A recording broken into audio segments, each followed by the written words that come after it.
for this week's Smackdown. I was about to say Smackdown Live. I don't think it's called Smackdown Live anymore. But we are live for Smackdown, and what a Smackdown this is. It is absolutely huge. It is a huge down.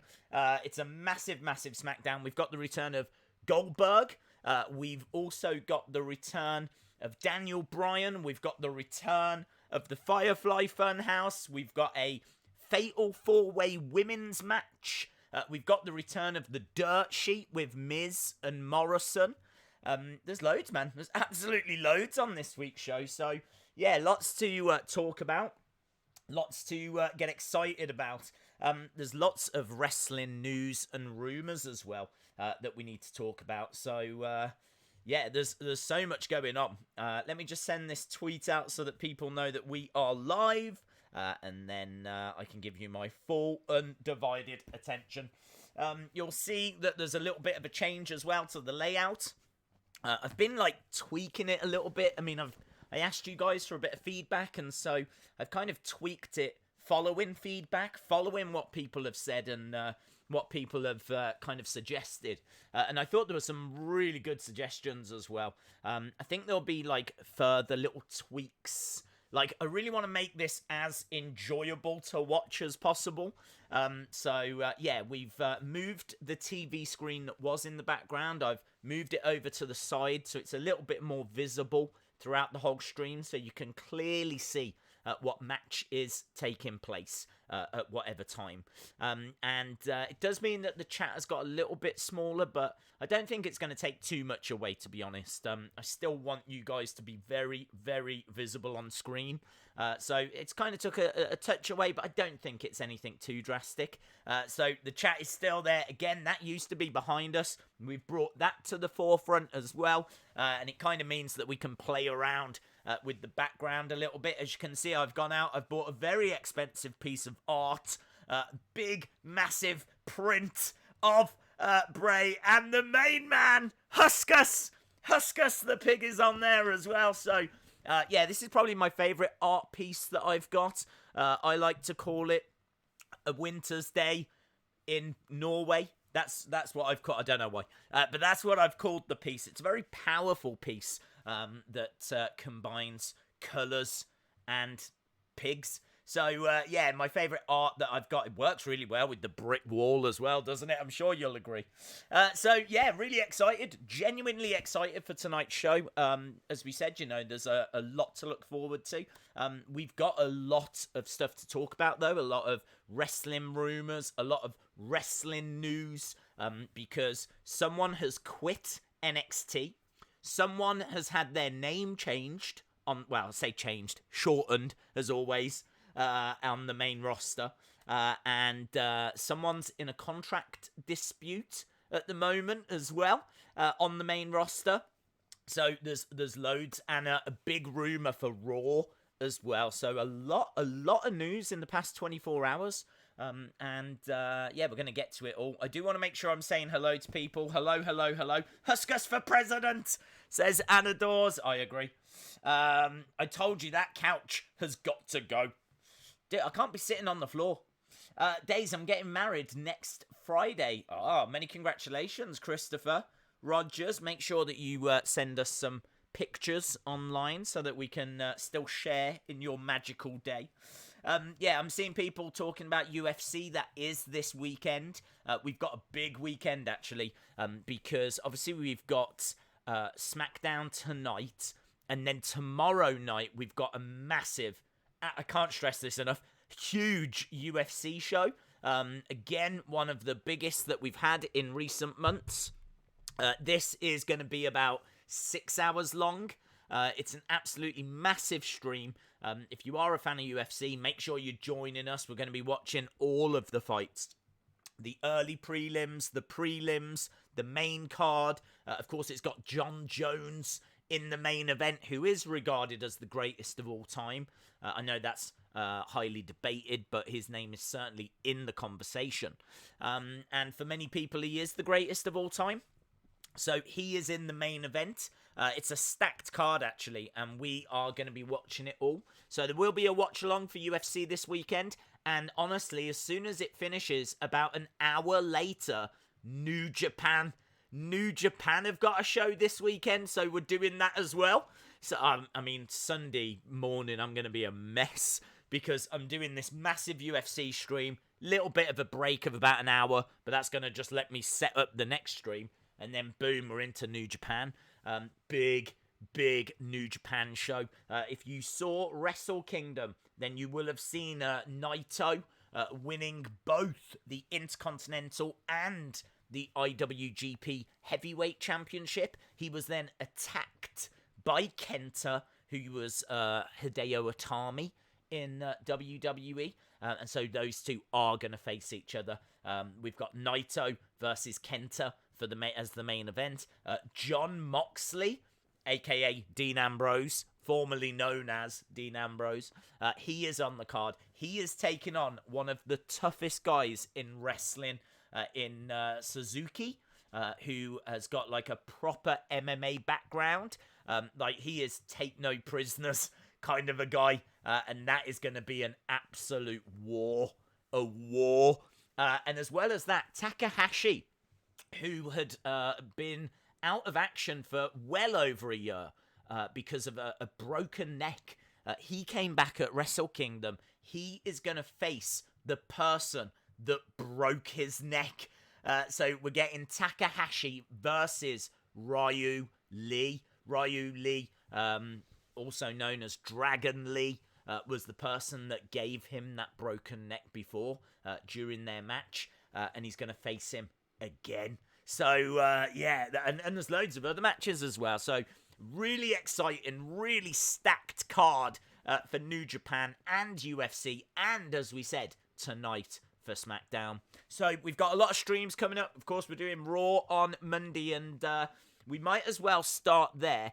We need to go through this news and rumours because there's a lot to talk about. But there's a big rumour, not a spoiler, just a rumour at this stage, that Shayna Baszler will be at Raw on Monday. The rumour is that we're getting Shayna Baszler versus Becky Lynch at WrestleMania.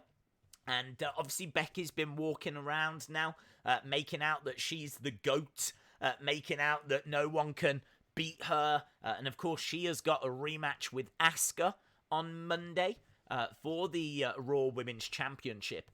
Should be a good match. Unfortunately, I think Becky's going to win again.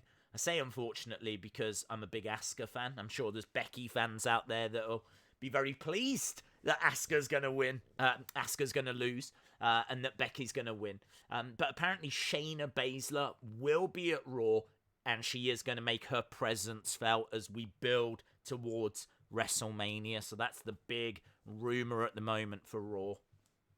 Hello to everyone in the chat. LSW says, Days, is New Japan on Fight TV? I believe so, yes. What's that pay-per-view you were talking about? It's called New Beginnings.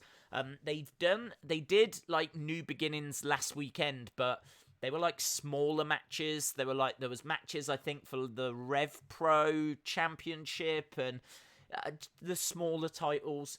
This weekend is the big titles. You know, we're talking about the main man, Naito, who won both of those belts, the IWGP Heavyweight, and he was already the Intercontinental. So, yeah, he's got both of those now. And he's putting it on the line against Kenta. In fact, I might even be able to find the card for you. It's called New Japan New Beginnings in, I think, is it Sapporo? I don't think it's Osaka. Let's have a look. New Japan, New Beginnings. February 9th. Yep. Okay, matches. We've got 8 matches on here. So there's like an 8-man tag match that's been announced. We've got the IWGP Junior Heavyweight Tag Titles. Current champions Roppongi 3K taking on Suzuki-gun. We've got another 8-man tag match that's got the likes of Finn Juice and Kota Ibushi taking on Bullet Club. We've got Chaos against Suzuki-gun. But then we get to the big matches. We've got Jay White versus Sanada. We've got Takahashi versus Ryu Lee. Jon Moxley versus Minoru Suzuki. And Naito versus Kenta. So, eight matches. The first ones are going to be tag matches. Of course, there's this ever ongoing faction war in New Japan. So you've got the likes of Chaos taking on Bullet Club, taking on Los Ingobernables, taking on Suzuki-gun. So you've got all these factions that are fighting. So those will be the early matches. And then we get to the championship matches as we get to the main event. That is New Beginnings in... Oh, it is Osaka. New Beginnings in Osaka. Oh, well, there we go. And that's on Sunday, so we will be covering that. It must have been Sapporo last weekend then. New Beginnings Sapporo last weekend. Trey Jackson, hello, buddy. How are you, my friend? Trey Jackson says, Days, it's been a minute. What are your predictions for the Firefly Funhouse? Do you think that Sami Zayn will try and set up a rematch between Shinsuke and Braun? What about the Goldberg segment? Shout out to you, Trey Jackson. Yeah, we are getting Goldberg tonight. I'm expecting him to call out King Corbin. He could call out Roman. He could go after either, to be honest. He could call out Roman and say that he wants to test himself against the best. It seems like the Corbin-Roman feud is done. What we saw last week with the dog food and everything, that would feel like the end of the feud. So it kind of feels as if Goldberg's coming in now to be an opponent for one of those guys, and I don't know which one. He could call out King Corbin because he could say that he doesn't like a bully. He's watched what he's been doing with Roman, and he wants a piece of him or something along these lines. So you could go after King Corbin. That'd be an easy match to book. No one is a bigger heel really than King Corbin. People absolutely hate him. So him versus Goldberg would make sense. Goldberg versus Roman could make sense as well. Goldberg saying he wants to test himself against the best. So for me, it's going to be one of those, but I can't figure out which one. I suppose you could throw Sheamus into the mix as well. I'm really not expecting Fiend or Bray Wyatt. I'm not expecting Goldberg to come back and call out Bray. I'd be very, very surprised at that. For him to just come back and ask for a title shot and call out Bray, I don't know, to be honest. I suppose he's got to still be in the mix because it's a possibility, but I'm not expecting that. I'm expecting either Corbin or Roman, maybe Sheamus. I'm not expecting Bray, but you got to mention it. So that's what I'm expecting from the Goldberg segment, one of those guys.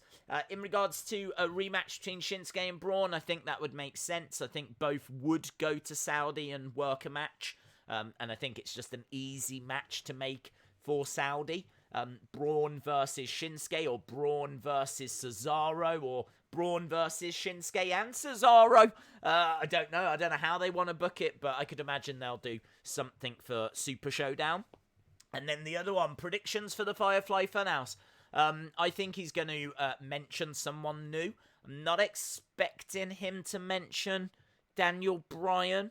I think that feud's done. We are going to hear from Daniel tonight, actually. And it's hard to know what Bray will do at Super Showdown. So, I don't know. They could get one more match out of it if they needed to. But, yeah, I feel like it's done for me. I don't need to see any more. I think Bray has won this feud. Daniel gave it his all at the Rumble. There was no cheating. It was a strap match. Bray didn't run away. Bray was quite dominant. He picked up a clean win. Daniel's back was absolutely battered, with the strap being whipped against Daniel. I don't know. Unless Daniel's going to come back and say, I know how to beat him, I've figured it out, then I think we need to move on to something new. So, and Sheamus would be quite interesting. Sheamus has had a couple of wins, and I don't know. The only problem is, would you put Sheamus straight into a title picture after just coming back and getting a couple of wins over Shorty G? Probably not. So, yeah, let me know. Let me know who you think will be the next person. Maybe it will be Goldberg. Maybe if there isn't anyone, maybe it will be Goldberg. Or could be someone like Shinsuke.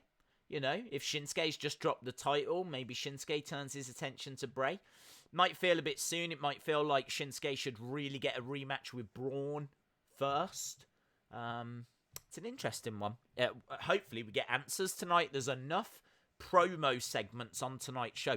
Tonight's show really does feel like we're pushing things forward. I don't know if you're getting that vibe, but we're getting like Goldberg's going to call someone out. We're getting Firefly Funhouse, and someone's getting called out on that, surely. Daniel Bryan's going to be speaking tonight. So just those 3 segments alone kind of really make me feel like stories are going to get pushed along quite heavily. But let me know which way you think it's all gonna pan out. But really good question, dude. Certainly a lot to think about. Shout out to Steven Martinez. Braun versus Bray, winner takes all. That would be awesome. That'd be really cool. I'd love that, actually. That'd be really cool. IC champ versus Universal champ at WrestleMania, and what with their history as well. That would be really cool.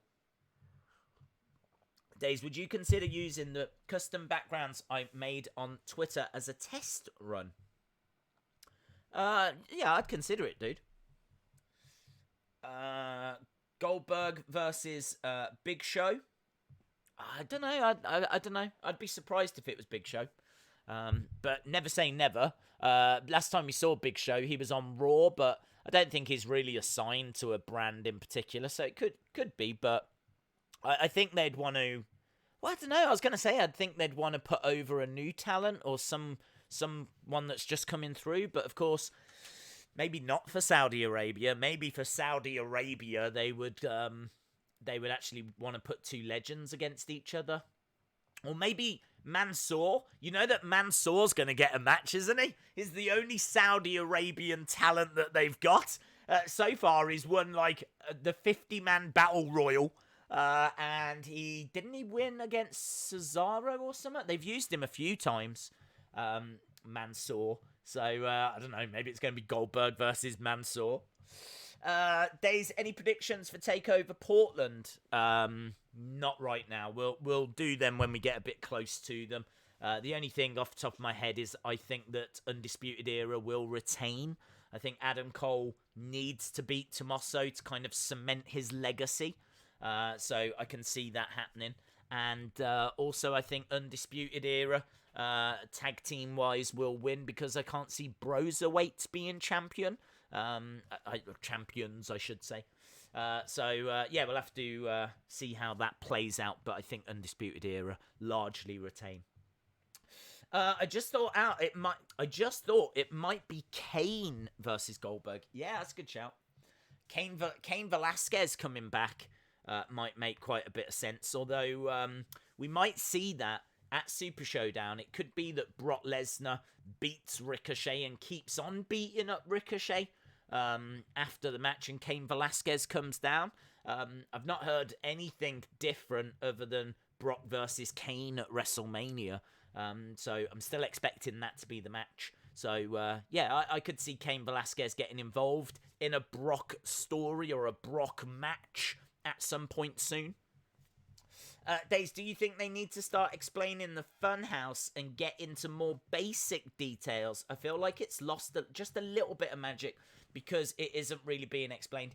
That is Tighty CMC? Is that how you pronounce it? Anyway, shout out to you, buddy. I agree. I absolutely agree. I think it has lost a little bit. We spoke about this the other day.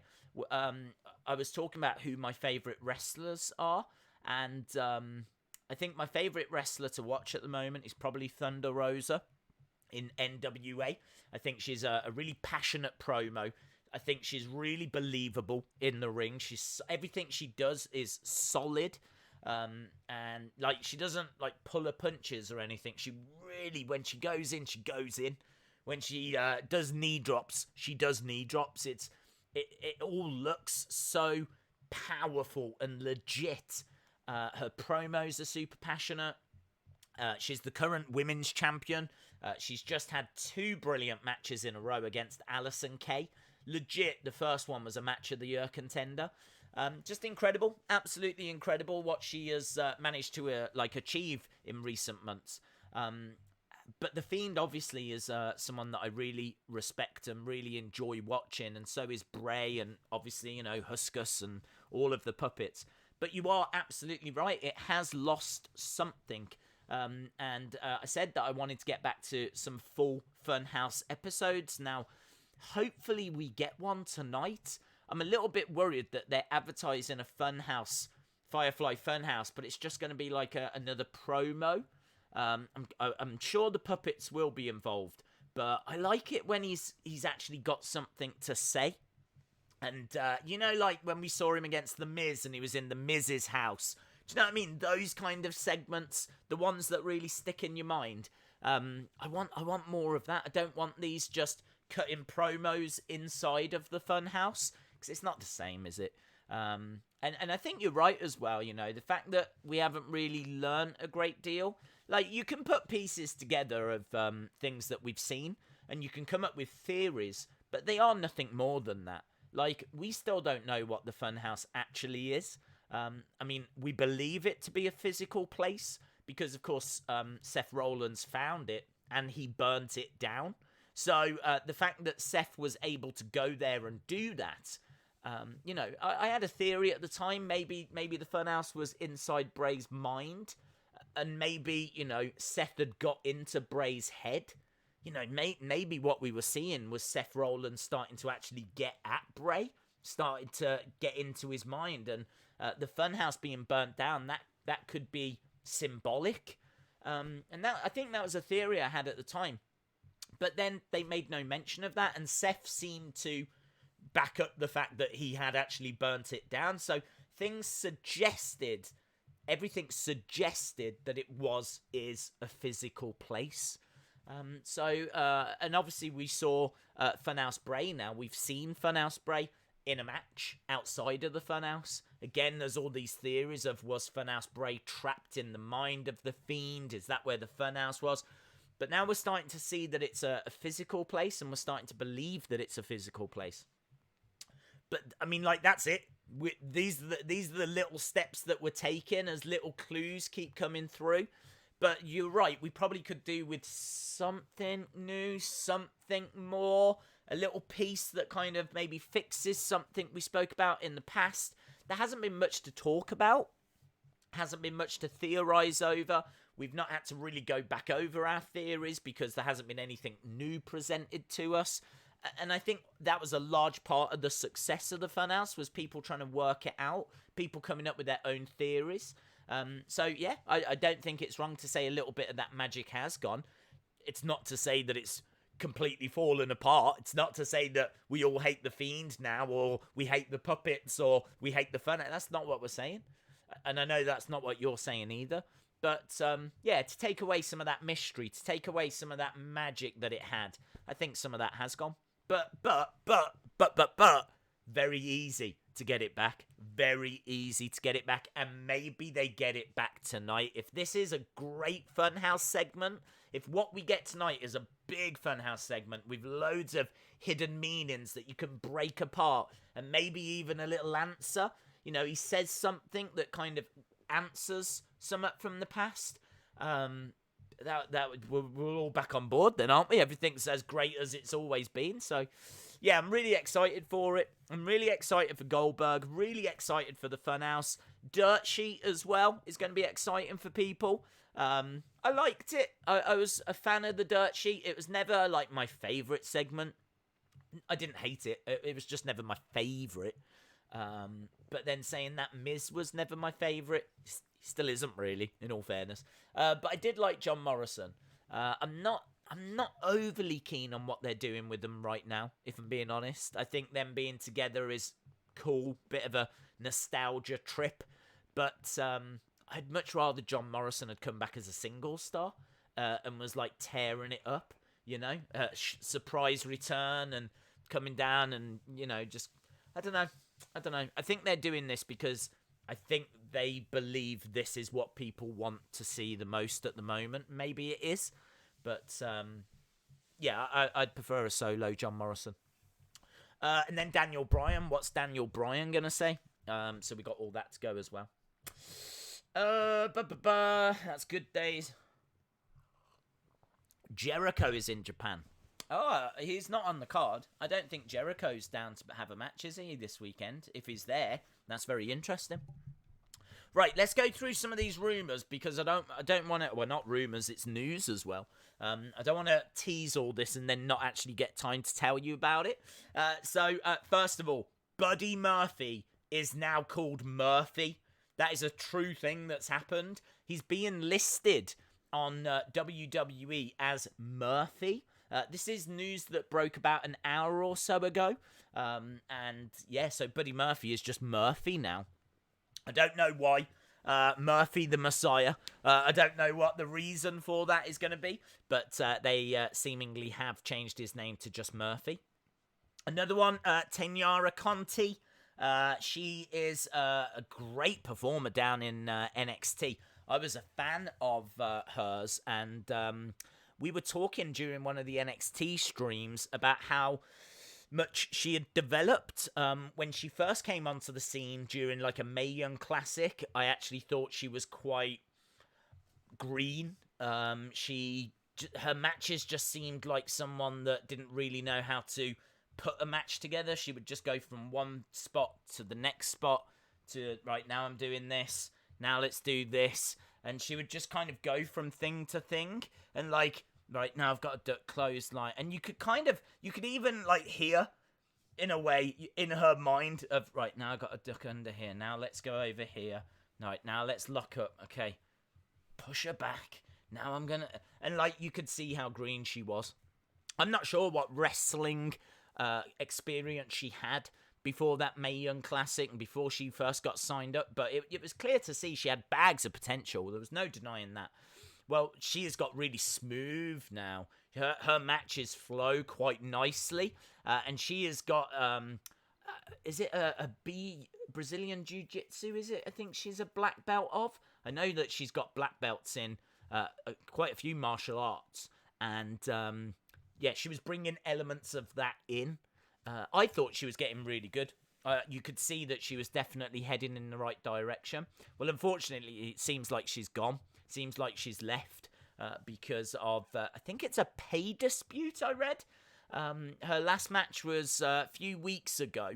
And, yeah, apparently she walked out and she hasn't been seen since. And there is, like, contract disputes and stuff. So that's a real shame. As I said, you know, someone that I can't say I was a massive fan of, but I saw potential in. And then she started to get real good and now she's gone.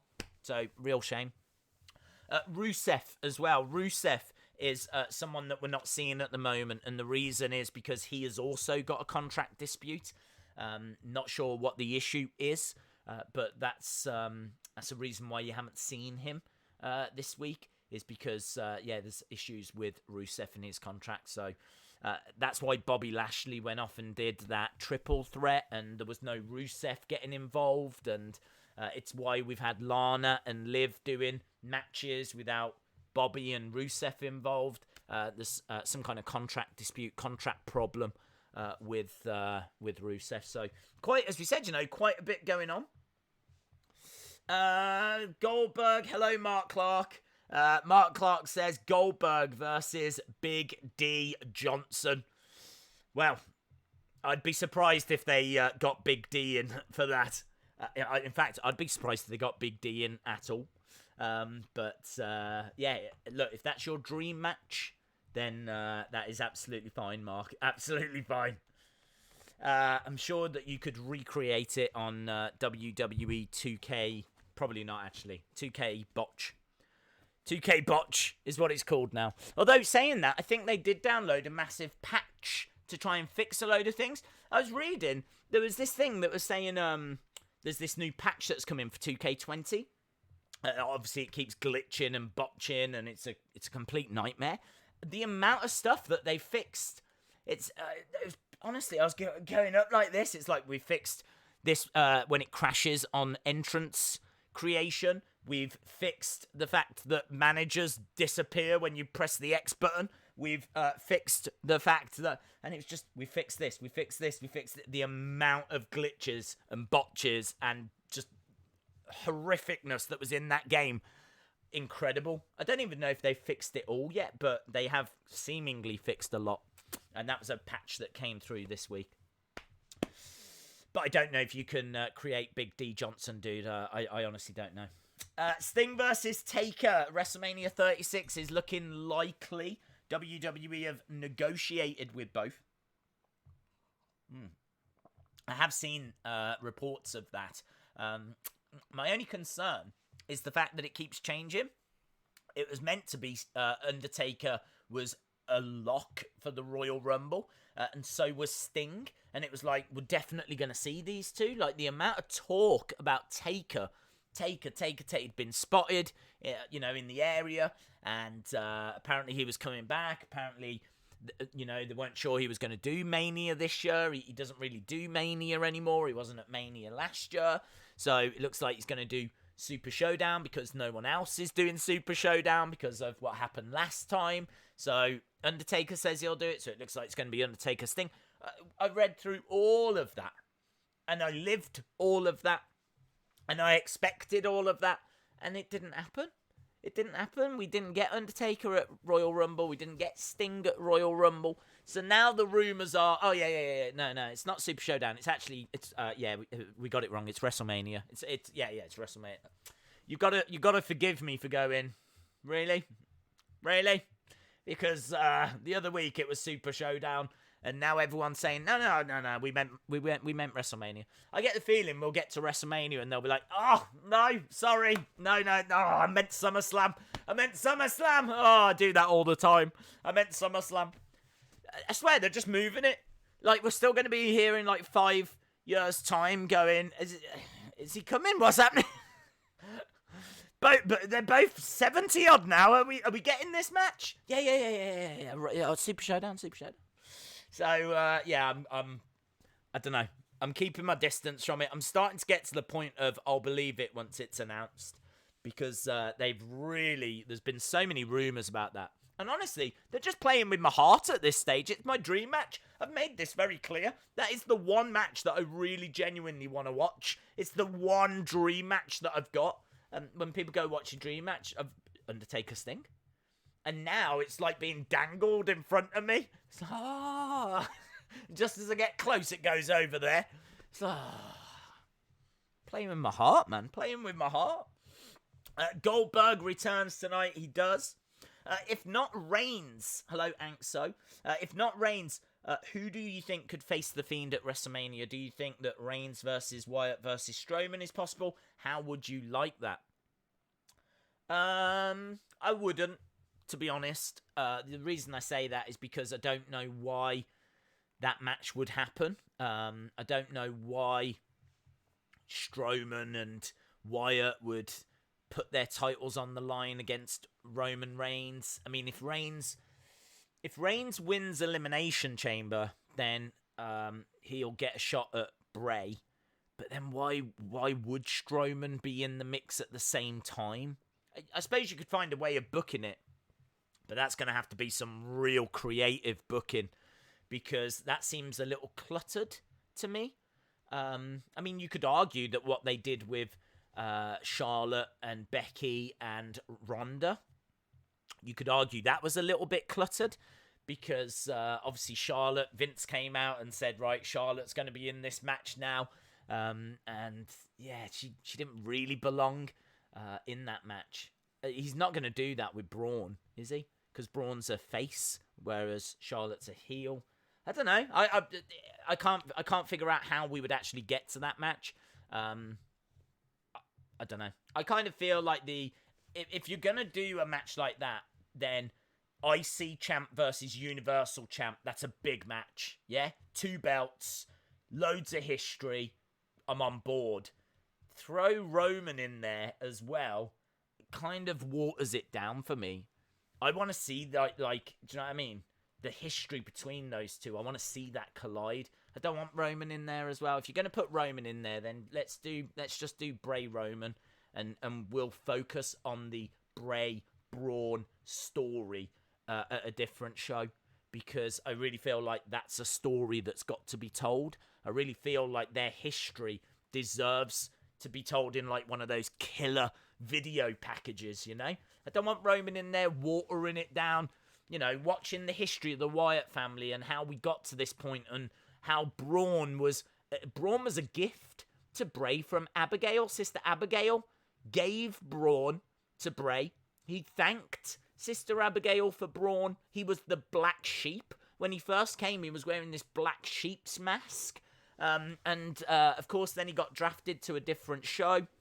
And, there's so much history there that I would want to focus on that rather than include Roman. In regards to... what was the other bit? Who do I think Fiend will face if not Roman? Maybe Braun. Maybe Sheamus. I can't think, to be honest, who else is on there. I think it is Roman. It's the only rumor that I'm hearing, so I don't know. Someone like Mustafa Ali might be cool, but I don't know if you've... Well, I don't know if you've got enough time to build him up. They built up Kofi within that time, but of course, Kofi had been around for 11 years before. So, hard to say, dude. Really hard to say. I'm thinking it is going to be Roman. The Fiend will have feuds with Braun and Roman, potentially Big E too. Hope so. Up until the draft, then he'll be in Raw to finish business with Randy Orton. Unless Orton moves over to SmackDown. I'm not sure Fox are going to want to lose Bray, lose the Fiend.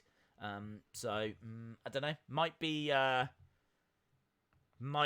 Randy Orton moves over. I've lost interest in Braun Strowman in 2020.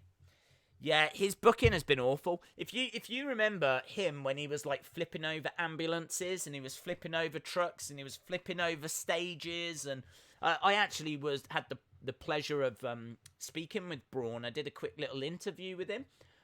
It's on the Wrestling Days channel if you want to see it. Me talking to Braun Strowman, and they actually asked him the question.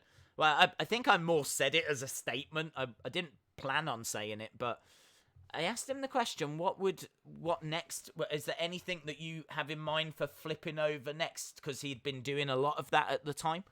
And I said to him, I always thought that it would be cool if you was to like flip a ring, if that would be possible. And he said that he'd thought about it. He'd actually, I don't know if it had been discussed, but it is something that he'd thought about doing. That would have been epic. Could you imagine if it was like some kind of match and he'd been getting attacked by say he'd been getting attacked by Corbin and Dolph Ziggler and Robert Roode, and they were having a match, and he just came storming down, picked up the ring and started tipping the ring, and they all kind of fell out. I don't know how you would do it. You would need like hydraulics under the ring and stuff, but man, that would be so cool. But that kind of stuff, when he was doing all of that, he was red hot. And then he went up against Brock, and he didn't win. And more importantly, he didn't look great. In his matches against Brock, like, you expect these two monsters to collide. And you'd expect like a really great story or a really great match or some hard-hitting segments. And it just wasn't. They just weren't great matches. And so I think that's where his momentum really slowed, to be honest. I don't think the fans turned on him, but I think it showed that he's not able to like deliver a match when needed. So yeah, I kind of feel for him. He's got an opportunity now with the IC title, and hopefully this works out. I'm not expecting him to get like a Universal Championship run anytime soon, though. Days check Twitter. The Wolves. Do you believe Goldberg will be ambushed by the Fiend? I don't think so. I'm not expecting that.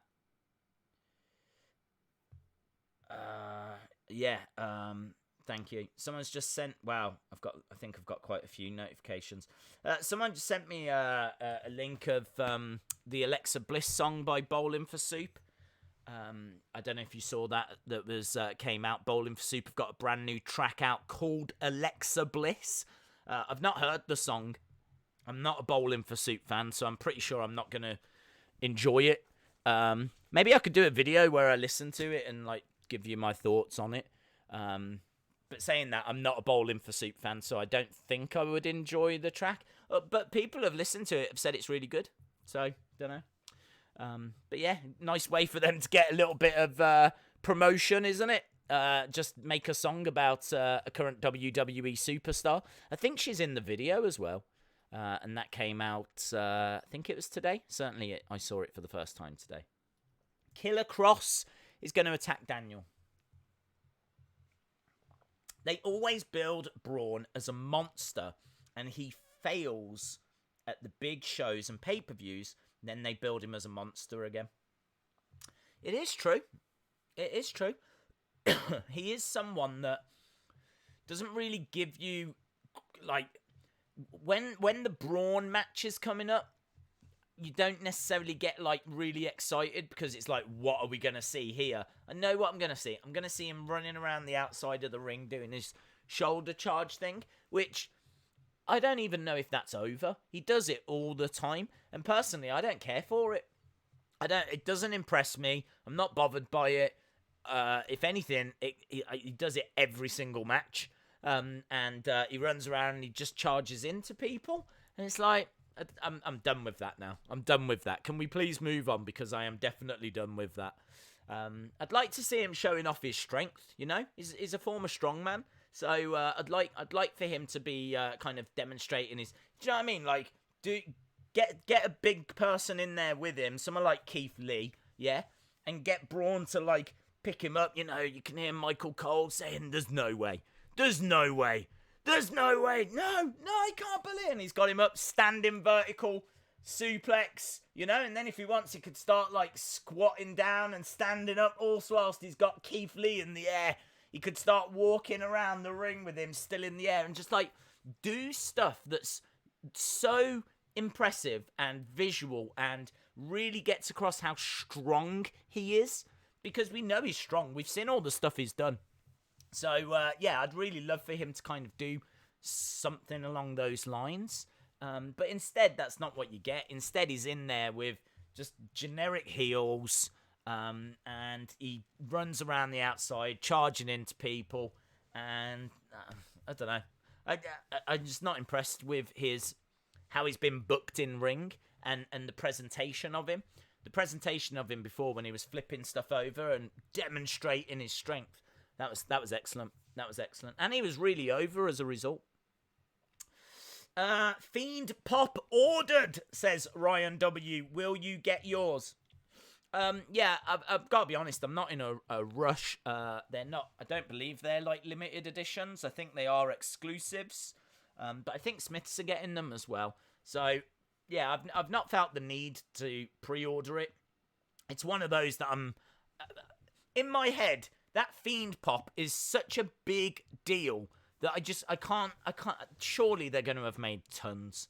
Do you know what I mean? They're going to have made tons. So, I don't think you'll struggle to find a Fiend Pop. Or at least, I don't expect any trouble to find one. If Smiths are getting them, then I'm guessing they're going to have placed a big order.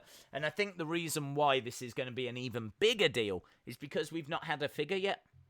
We've not had the Fiend Elite figure.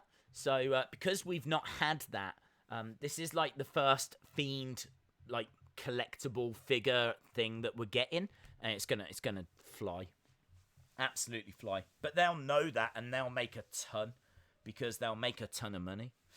Jennifer Lockhart, hope you're well, my friend. Do you think there could be potential for the Fiend to have darker moments on Raw than on SmackDown? No, because both are PG, both are rated the same. I don't think there's like less restrictions on USA as there are on, say, Fox. I think they're exactly the same. Both are PG, so I think you can still get dark moments. Wasn't that stuff with him and the Miz, and him being in Miz's house, and the puppets being in the cot, and the doll that was painted like the Fiend? That was all quite dark, and the way it was shot and the way they were looking at it on the nanny cam, on the that had like a paranormal activity vibe. I was getting a horror film, very strong horror film vibe to that. That was all done on SmackDown. And you could argue that's the darkest thing that he's done so far. So, yeah, I'm not sure that it would be darker on Raw, but I completely agree that it should be a little bit darker. I feel like it needs something to get people talking again. It needs something to get people buzzing. He did such a good job of teasing it out for so long. If you think about it, we didn't see all of the puppets in one go, did we? They teased Mercy and they teased Abby before Funhouse started. And then, wasn't it episode 2 that we got Ramblin' Rabbit? And then I think it was like episode 3 we got Huskus. And then it was like episode 6 or something. 4 we got the Fiend. 5 was just this little extended intro. It didn't really count. 6, I think, might have been Vince puppet. So every episode was giving you something new or something to really get your teeth into. That was a large reason as to why it was such a big success, because every single episode delivered. Every single episode gave you something new, something to talk about. I can't remember a single episode where I was like, oh man, that was flat. That was flat. Didn't enjoy that. I feel like every single one just kept pushing things along. Apart from that episode 5, which even Bray said it wasn't a real episode.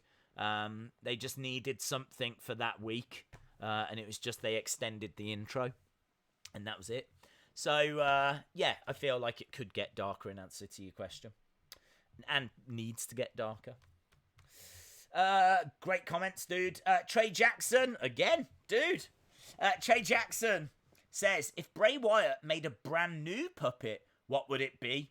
What would be the personality meaning behind it? That is absolutely 1000% a question for the chat.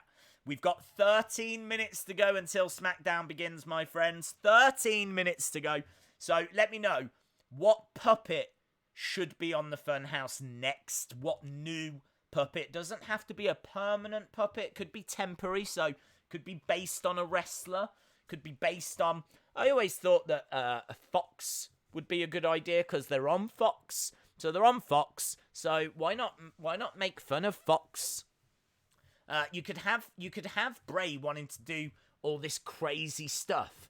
Like Funhouse Bray's like, yeah, and then we could like burn the body and all this kind of stuff. And then up pops Fox. And Fox is like, no, we've spoke to the lawyers and you can't do that. Why are you always ruining my fun, Fox? Or something along those lines. I kind of feel like that would be quite clever. But let me know. Let me know what you think. Joe Mikulicek, shout out to you, buddy. Joe's got a great little podcast as well. I've been sharing the links on Twitter, but honestly, my Twitter feed was just full of people saying that was awesome. That was amazing. People praising. Really enjoying Joe's podcast, all about like the 80s wrestling, and his first episode was on early MTV. So yeah, if you're interested in the good old days, want to learn some stuff, and or maybe just relive some moments, then check out Joe's podcast. Joe says, Days, Fiend versus Kane, or Goldberg for Saudi. What's your prediction? Well, Goldberg at Saudi, definitely. Goldberg Saudi. But I think it'll be Goldberg versus Corbin or Goldberg versus Roman. I'm not expecting Goldberg versus Bray. But it might be. Who knows? Fiend versus Kane could make a lot of sense. That would be a quick little match to have for Super Showdown, and a match that makes sense because of the history between those two. And I'm sure that the Saudis would love to see Kane. I'm sure Kane would do it because I'm sure there'd be a chunk of money involved. Although, how great is it going to look? He is a mayor. Saudi, not a great place for him to be going, is it? Thinking about it. now that he's in, like, political office, Kane going to Saudi? Could he afford to do that? What with being in politics? I don't know. Maybe it is going to be Fiend versus Goldberg. I mean, I suppose it makes sense. It's a big match for Saudi. I'm pretty sure he's done with Daniel. I've just not heard any rumours for it. I've not heard any rumours for Goldberg versus Fiend. And I don't know why. I don't know why they would want to do that match. I don't know why Bray would want that match. Why would he want Goldberg? I don't know why he would have any issue with Goldberg. Don't know. Interesting. Let me know your puppets anyway.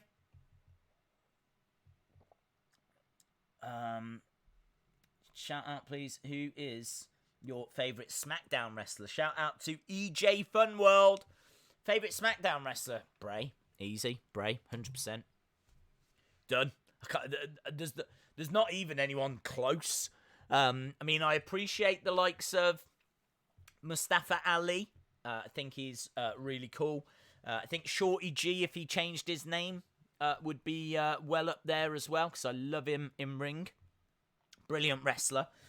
Really hoping Jason Jordan comes back and then we could get American Alpha again. I think that would be amazing. But honestly, Bray, Daniel as well. I think Daniel's really cool. The usual. I really like Bayley. I think her heel turn has been really good. I know that her matches haven't really been sparkling, but I think if we do get her versus Sasha at WrestleMania, that is going to be wonderful. The chemistry that those two have got, the work that they can put in to make sure that match is a success.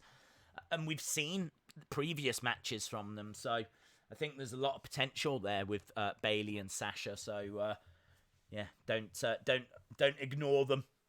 Shout out to Patrick O'Neill. Thank you very much, my friend. Shout out to you and Nolene. A puppet character based off CM Punk. Because it was his fault that Husky Harris got punted and kicked by Orton. That's the reason he went mad. Really good point. That would be really good. Because Bray could be like, you know, I still remember kind of a thing. And obviously there's going to be a lot of people that just never saw Husky Harris. You're going back years now. You're going back, what, 10 years? Wasn't it 2010 when we got the first season of NXT? So, and then out of that came the Nexus. So I think you're going back 10 years now with all of that. So, yeah, there'll be honestly a lot of people watching the product now that weren't born when that happened. So, yeah, I think that'd be very interesting. Days, how are you? A puppet called Shelby as Bray's counselor. Love it, Josh. Nails and NY says, puppet, a big scary monster that no one is scared of, and he roars at the other puppets and they aren't bothered. Based on brawn? That is awesome. Oh, guys, can you jot these down and send them over to Vince? Or send them to Bray? That is so good. Shout out EJ Funworld. During the rivalry, I would have said a goat that said yes. All the Firefly Fox, like what Days said. Yeah, great idea. Yeah, a goat. A goat that only answers in yes. Are you alright today? Yes! Yes! Yes! That would have been great. Mr. Paul Fox says Hunter Hammerhead. Interesting. What, based on Triple H? Wes says Pinocchio as a new puppet. Rob said a gravedigger puppet based on Triple H who has a spade and sneaks up behind Bray, and the puppets want to bury him, but he always catches them last minute. Points and laughs. Yeah, well, it's really interesting because Ramblin' Rabbit has said that Fiend can be beaten. Ramblin' Rabbit has had a secret for a long time, and seemingly that secret was he knows that the Fiend can be defeated. He knows. I'm guessing that's the secret, and that's what he's been trying to tell us, that the Fiend is beatable, the Fiend is whatever.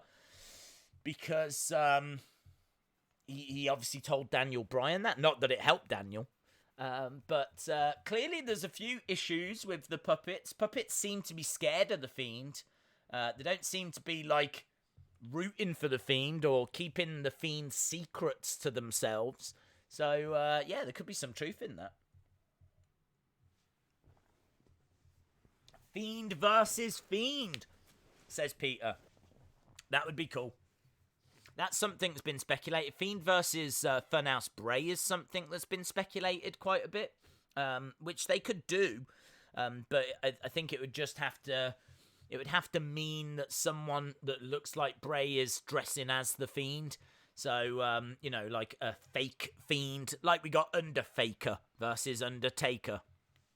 Then, we'd need someone to dress as the Fiend.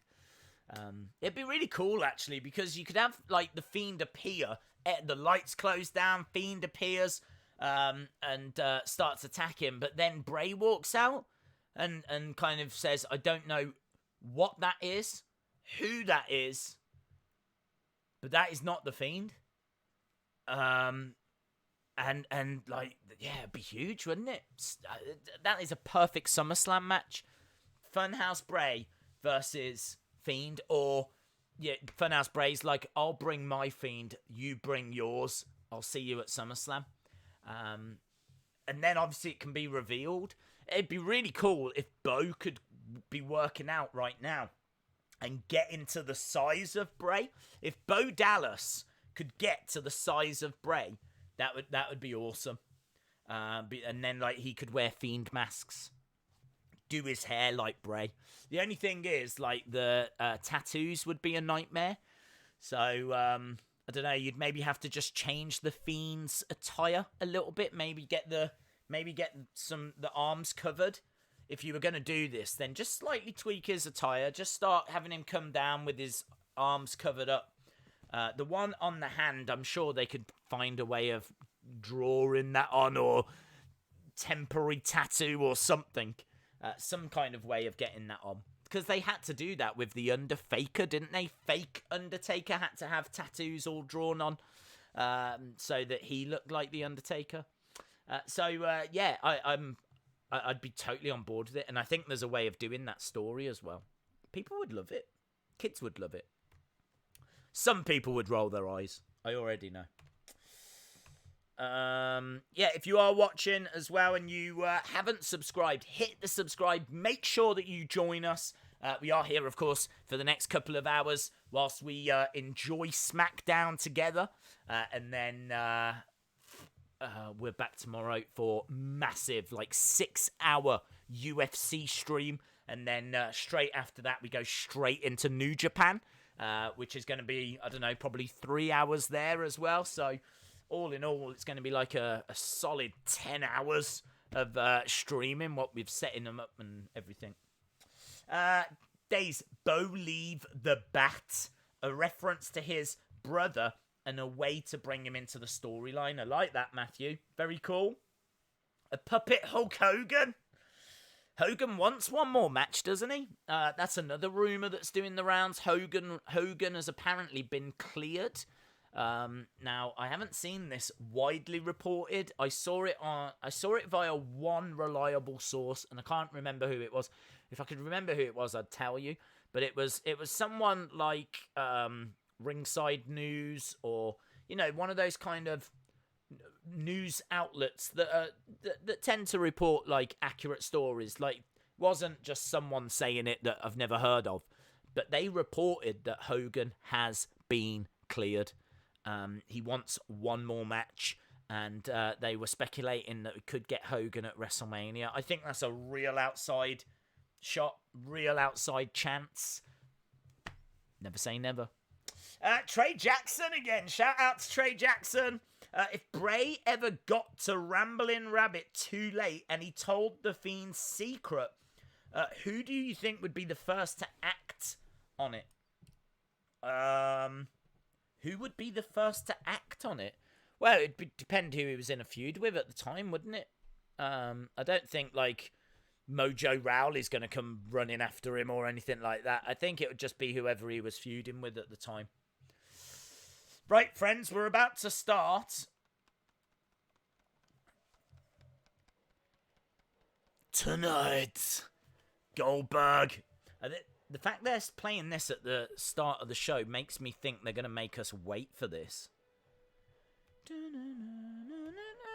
Goldberg returns. Tonight.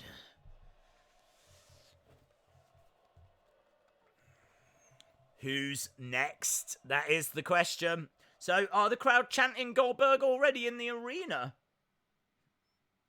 Are they? No. There was a Goldberg chant, but I couldn't tell if it was in the arena or not. Right, friends, we're going live. Friday Night Smackdown.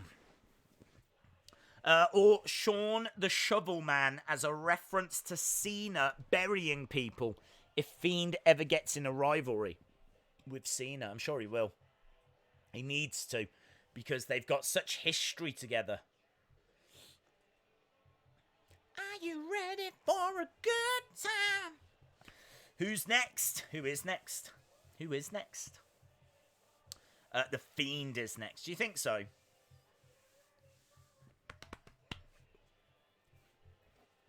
It could be. It could be the Fiend. I'm not expecting it.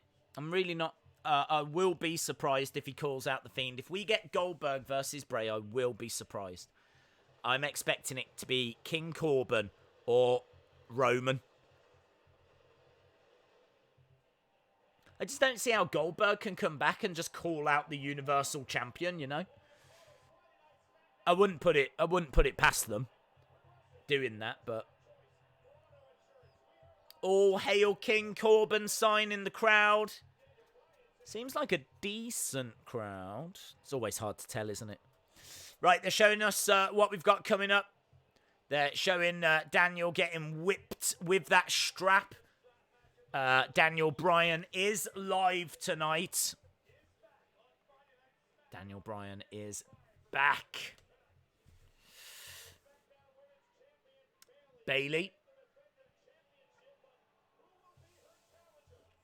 High stakes. Carmella versus Alexa Bliss versus Naomi versus Dana Brooke.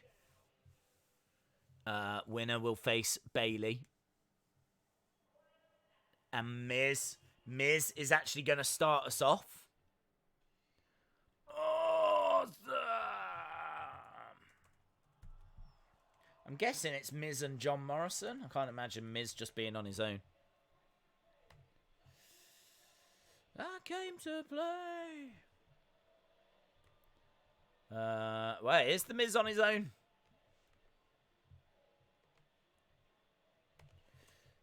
Oh, no, here's John Morrison. Okay, did. Now listen. Right. Miz and John Morrison starting off the show. We know that we're getting the return of the Dirt Sheet tonight. John Morrison. There we go. Bit of slow-mo action. Fatal 4-Way is going to be the main event. Oh. Undertaker versus Goldberg rematch. No, thank you. I'll pass. Miz looks constipated. Wow. What does a constipated person look like? Looks like the Miz. There we go. Right, they're both in the ring. Why isn't SmackDown coming up for me on Sling TV? Don't know. I don't even know what Sling TV is. Is that like hospital TV? Chick Magnet.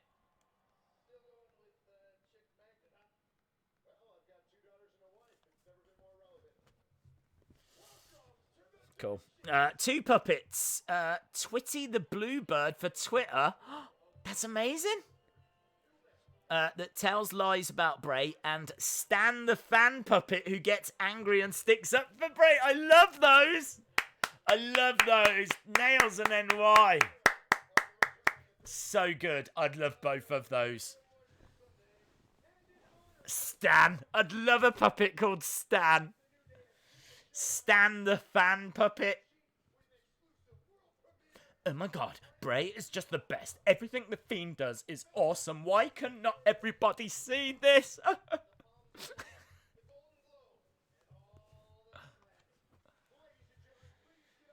Right. Once upon a time on the dirt sheet. So it is dirt sheet time. The following masterpiece. Okay, here we go. We've got...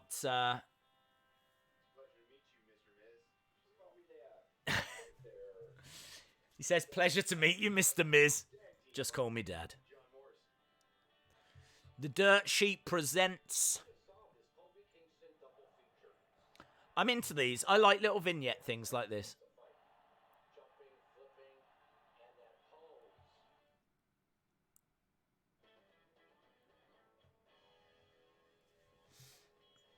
The fan puppet could be called Smarky. Smarky.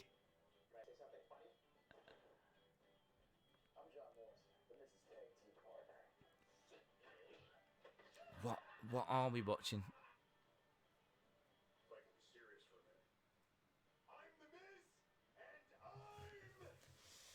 I mean, I'd love to tell you what's going on, but...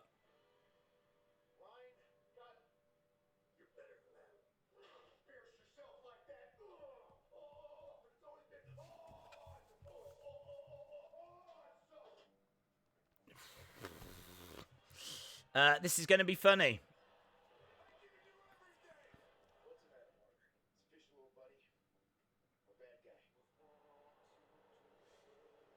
Okay, so he's making fun of the fact that he's turned heel.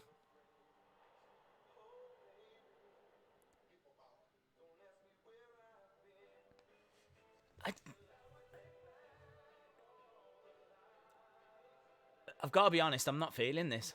I'm really, really not feeling it.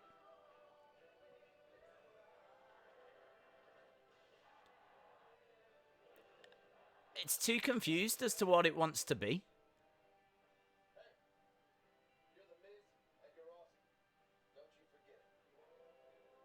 You see, the thing is, the reason why, these are heels.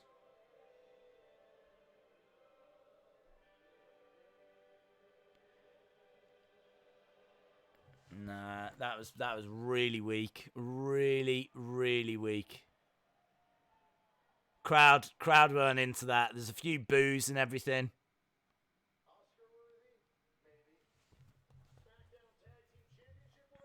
I mean, it's based on Once Upon a Time in Hollywood, and I gotta be honest, I haven't seen the film. I haven't seen that film. I haven't seen that trailer.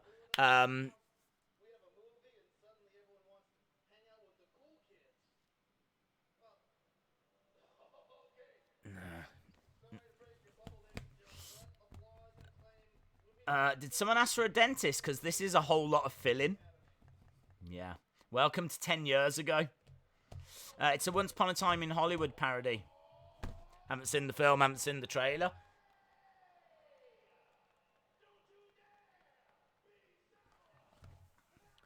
Did you see the movie? No. It's not confusing. It's a direct parody. Well, I don't... In all fairness, I don't watch... I don't get a chance to watch that many films. So... I don't know. It didn't do it for me. I like vignettes. I like things... I don't understand as well. I find it confusing because that's a movie parody thing that you would expect faces to do because it's meant to be fun and you're meant to cheer for them. But these are heels. Like, we're not meant to find them funny and cool and stuff like this. And it didn't seem to go down well with the live audience.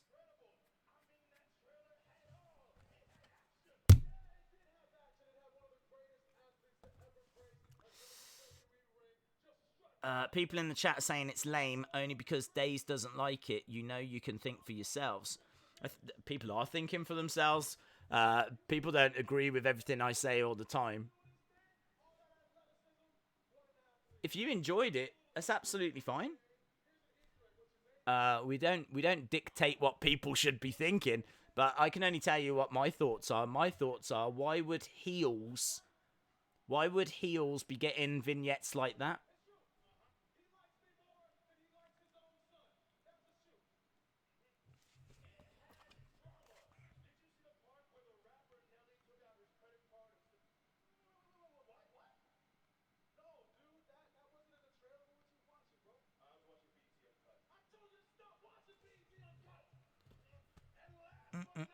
Big E sharing his popcorn. Thank God New Japan New Beginning comes on 5 hours after SmackDown ends.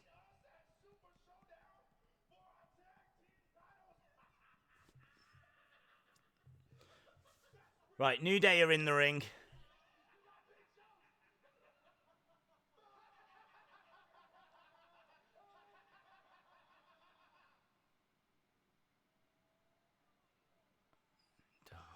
I hate it. I'm not into it. I'm really not into this.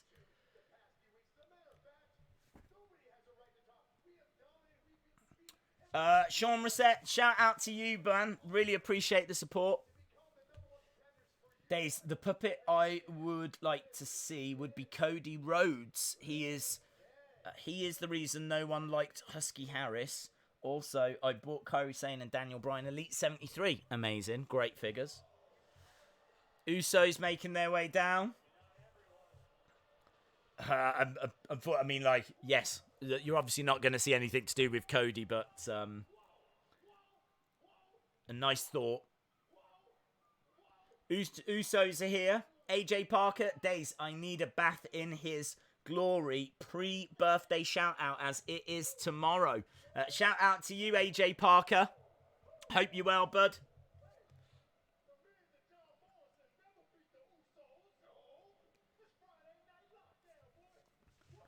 Right, so Miz and John Morrison have never beaten the Usos, so I'm guessing we're going to get that match tonight. Oh, did you, dude? Sorry, I didn't see that. I was trying to watch that dirt sheet thing. Yes, there it is. Shout out Amanda Catherine. All of Seth's crew has one name. That's why he's changed to Murphy. Buddy doesn't sound right with the other names. So like Akam, Razor, and Murphy. Yeah, I suppose. That makes sense. That makes sense. What's happening now? Usos against Dolph and Rude. My God, it's just not good. Right. Okay, so we're at commercial break. Let me try and give you my thoughts on all of that. Right. Movie parodies, I think, are fine if you've seen the films. I haven't seen that trailer. I haven't seen that film. I am aware of it. I know that it has done well at award ceremonies. I don't know. It missed the mark for me as a result, and I should imagine I'm not alone in that boat. Equally, I don't understand why they would do such a thing for heels. Like, heels trying to act funny and trying to act cool is gonna fall a bit flat, because they're heels. You're not meant to like them. You're not meant to cheer for them. You know, we're meant to be building up the New Day. It's the kind of thing that the New Day should be doing. The New Day should be doing these fun parodies, you know. Yeah, I don't quite understand. But I know it obviously harks back to the dirt sheet and what we had 10 years ago. So I get it in that respect. But yeah, I think I was hoping for better. Than what we got. And then honestly, New Day came out, and I wasn't really feeling that promo either. And now we've just got these other teams come out. We've got the Usos that have come out. We started off with Miz and Morrison. Then the New Day came out. And the end result is we're getting Usos against Dolph Ziggler and Robert Roode. So, do you know what I mean? There's just all this just 15 minutes and just stuff happened. Stuff happened. It wasn't good stuff, but stuff happened. But as I said, if you've seen that trailer and you enjoyed the dirt sheet, maybe you would. Maybe if you had seen the trailer and you compared it, then it was very accurate and it was very well done. Then fair play. But it didn't hit the mark for me. And then, as I said, New Day came out. Didn't really feel the promo, and the end result is we've now got a match with two teams that weren't even involved in the start, that have literally just come out. Usos and Dolph Ziggler and Robert Roode. And that match was made real quick as well, wasn't it? I don't know, they hadn't announced that match before, but man, someone made that graphic quick. Didn't they? No, they came down and there was this, we're just getting news, this match has now been made. It's like, Matt, how did they even make that graphic in that time? So, yeah, whatever. It is what it is. It's building up towards New Day and Miz and Morrison, and obviously now we got the Usos against Dolph and Robert Roode. I think I just would have got there a different way if I was booking it. Tony says nonsense. Mooney Wolf says stuff just happens. Do you think WWE Shop will ever post John Morrison sunglasses again? I hope so. Dan T says, after watching a portion of that opening segment, I feel like I should go and wash my eyes. Seth Rollins is the best. Days, it's going to be an 8-man tag. It might turn into that, but I can tell you that as of right now, it is just Usos against Dolph and Robert Roode. So let's change that up here, because that is where we are right now.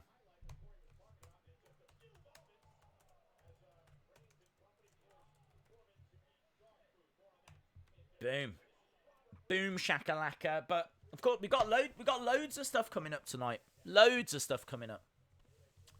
Goldberg, who seems like they're saving for maybe the second hour. Firefly Funhouse, I'm sure they're saving that for the second hour. I think, was the chat saying that women's match might be main event? So it looks like that's second hour. So it looks like we've got a stacked second hour. Let's put it that way. I'm playing Xbox. Can you shout me when it's over? Shout out to Wowie Yowie. It's not a joke. It was on the highlight. Days, what are your options on the What are your options on the WWE Network news? Oh, they have. Yeah, apparently they are reaching out to another streaming service like Amazon to. I think, I don't know if it is Amazon, but apparently they're thinking of selling pay-per-views to a different non-network, WWE Network. That made no sense. They're thinking of selling pay-per-views to a company, a third party, basically, someone like Amazon. So that means that pay-per-views you would probably have to pay for going forward, but you'd have to go to like Amazon for them rather than the network. I think that definitely makes the network less attractive. I think that they would see a big decline in subscribers to the network. I'm sure they're aware of that. I don't know what they would try and do to justify the $9.99 price, because I think you've got your hardcore wrestling fans that would still want to keep it, but I think there's a good chunk of people that only have it so that they can watch, the pay-per-views. $9.99 a month for the pay-per-views, and you get all this other stuff. That's kind of the deal, isn't it? Whereas if you take the pay-per-views away, you're kind of taking away the main reason to have the network. So, I kind of feel like they clearly feel like they need to do something. They clearly feel like they need to change something. To be honest, I wouldn't mind if you had to pay for WrestleMania. I feel like WrestleMania is such a big standalone event. It would be really cool if you paid for it and you got like a walk around, like exclusive content. Maybe you pay for it and it unlocks the WrestleMania section of the network, where you get to watch WrestleMania, you get the pre-show, You get an exclusive walk around of access, and you can see the superstars doing the sign-ins. Maybe you get some exclusive interviews. You get some exclusive WrestleMania-themed shows like Ride Along or Swerved or... I don't know, I feel like there's loads. They could do this whole WrestleMania package, which I think would be awesome. Maybe you get to see the matches as well. You can, it's a live feed of, they have a ring set up at Access. It's a live feed and you get to watch all of the matches from that. And then a bit of a walk around and, I don't know, maybe it's an extra 10 quid or something. You pay £10, 10 extra pounds for WrestleMania. They could do... another pay-per-view at the end of April, so you still get a pay-per-view with the network, but WrestleMania is a standalone thing, I wouldn't even mind that. That would get them an extra 10 quid from everyone, and I'm sure I know people would probably moan, but I think if you got all that extra content as well, then I think it would be justifiable. I feel like it's justifiable anyway. I'm amazed that they've never charged us extra for WrestleMania, but I can't understand why they would take all of the pay-per-views off. Yeah, I don't know. It's a really strange one. They must have looked at the numbers and feel like they've got to do it. Let's go back up. Jennifer Lockhart says this WWE sandwich has started with moldy bread.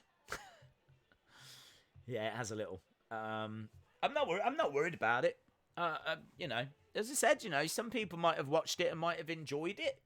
But yeah, it wasn't for me. But I am excited for what's to come.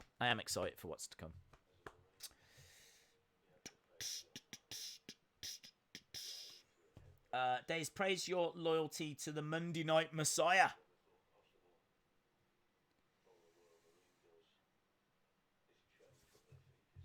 Your idea sucks. I wouldn't want to pay for that extra stuff. Well, I mean, look, you might have a problem because we don't know what's happening with the pay-per-views at the moment. So, I don't know. I understand what you're saying, that you wouldn't want to pay for the extra stuff, but if WWE has looked at it and they need to find a way of generating extra money. I mean, they are talking about bringing in tiers, so there are changes coming to the network. They even said that on a conference call the other day. So they are looking at bringing in like these different tiered options. So I don't know if it's greed or if it's necessity. The more they're tying the people down to big contracts, the more that's eating into profits. And, we've seen that things get a little bit wobbly with share prices, when just a couple of people leave. So, I don't feel like you're going to get all of the pay-per-views free. Well, not free, but, $9.99. I don't feel like that's the long-term future for the network. So, this is my point. If things are going to change, then I wouldn't mind paying a bit extra just for WrestleMania. I feel like it's the big event. And I wouldn't mind, rather than just having to pay for it and not getting anything extra, my point was, I would be fine with it if they were to give us extra, The alternative is that you just pay for it and you get nothing extra. So you might not like my idea, but there is a worse alternative, which has been spoken about. They have looked at charging people for pay-per-views as a separate entity. I know that's been discussed, but they haven't gone that way yet. Instead, they're looking at this new tiered option, Breaking news, The Undertaker is backstage at SmackDown. Ooh. I think the tier option is a bad idea, says Jim Gore. Yeah, it's not going to be for everyone. We're still well underway with this match, by the way. The Usos against Robert Roode and Dolph Ziggler. Days, did you know that John Cena said he wants to wrestle in NXT to build stars? No, I hadn't heard that news.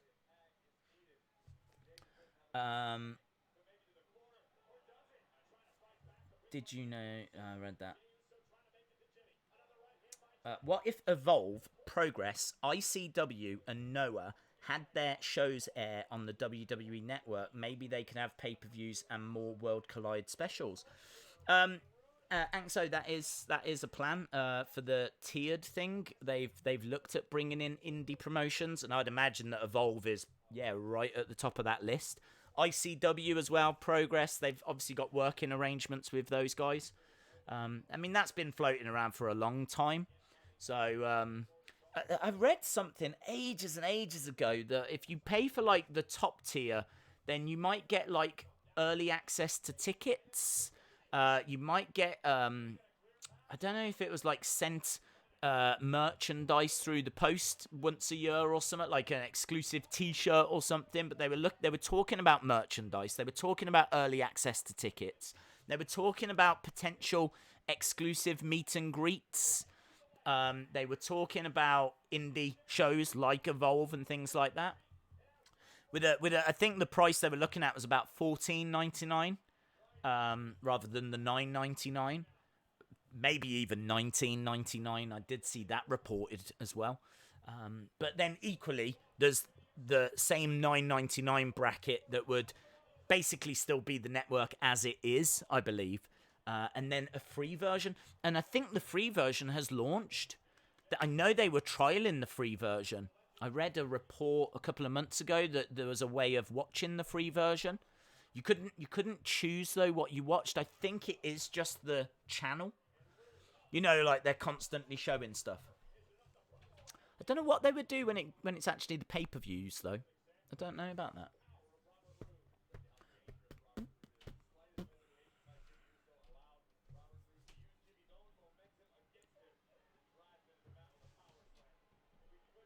Are you excited for WrestleMania? Yes. WWE Evolve should be live on the WWE Network. It's something they're looking at. Here we go. Looking for that glorious DDT, but couldn't get it. Tags in Dolph. This match has already had about 15 minutes. Zigzag. No, kick out.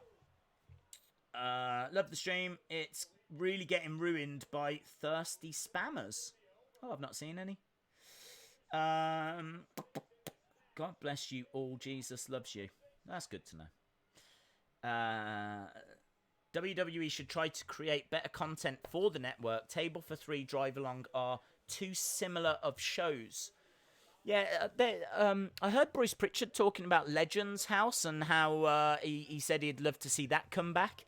I'd agree. Legends House was it was kind of like a Big Brother style show, wasn't it? You know, all these legends living in a house with cameras. It's like the kind of thing you'd see on MTV. 1, 2, kick out again by the Usos.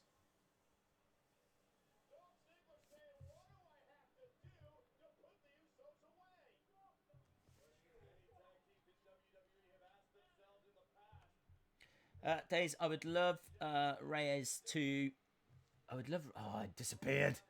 Yeah, Reyes and Jones, that is tomorrow night. That's going to be a massive stream.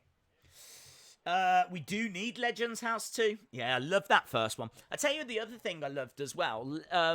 Was it Legends of Wrestling? Where it was like a round table. You had Mean Gene hosting it. And then you had the likes of Dusty Rhodes and Roddy Piper. And I know everyone I've just mentioned has sadly passed away, incredibly. So obviously they'd need to bring in new names. But the concept was fantastic. They would just sit there. Usos pick up the victory with a big splash. Yeah, they would just talk about a subject on wrestling. And they would be sitting there with whiskey and cigars and everything. And yeah, it was really fascinating. They would talk about Andre the Giant. Or they'd talk about Bob Backlund. Or they'd talk about the territories. Or they would talk about greatest rivalries or greatest WrestleMania moments. But they weren't doing it in a studio. Like they were, what I mean is they were relaxed, you know? They were having a drink, they were having a smoke, it was as if you was down a bar and they were just chatting away. It was really good. Really, really. If you've not watched it, I really recommend it. It was one of the first things I watched actually when I got the network. I'm sure it's called Legends of Wrestling. Tonight we're going to find out who's next. Would love to see Fiend in an Extreme Rules match where he uses Bray's old rocking chair to hit opponents. Frame pictures too, as well as Hawaiian shirts to choke opponents out. What's up next?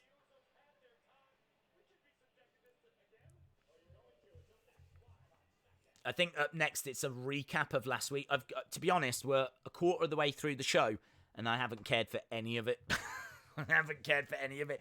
If anything, the show's getting in the way of my conversation with you guys. But second hour has got bags of potential. Dead Man not seem interested. Would love to see a Legends house with the likes of Stone Cold, Undertaker, Sting, Shawn Michaels, Kevin Nash. Be epic. Be epic, yeah. Days, do you have time once a week to watch old Raws? That would be fun. I'm sure I could find time. The old Raws, the really old Raws, are just an hour. So, yeah, I think we could go... we could do that. I don't know, it's really difficult. I was trying to think, like... I'd like to get the membership thing started on the channel because there's a lot of people, really kind people. I can see one of our kindest people, Dan the Money Treaty, followed by one of our other kindest people, Eric Haberman. Perfect timing from you two. People that really, really kind, really, they donate on a regular basis. As I said, it's not something that we request or anything. And I find it really hard to know how I can kind of show my gratitude for that. There is actually like a membership thing that YouTube do, and you can become a member of the channel. And you can choose how much you donate to the channel each month. So you can have different pay brackets. But obviously, the more that you pay, the more that you get. So I'm trying to figure out what that would be. Like maybe the starter one would be $2.99. For that, you get to use exclusive emojis.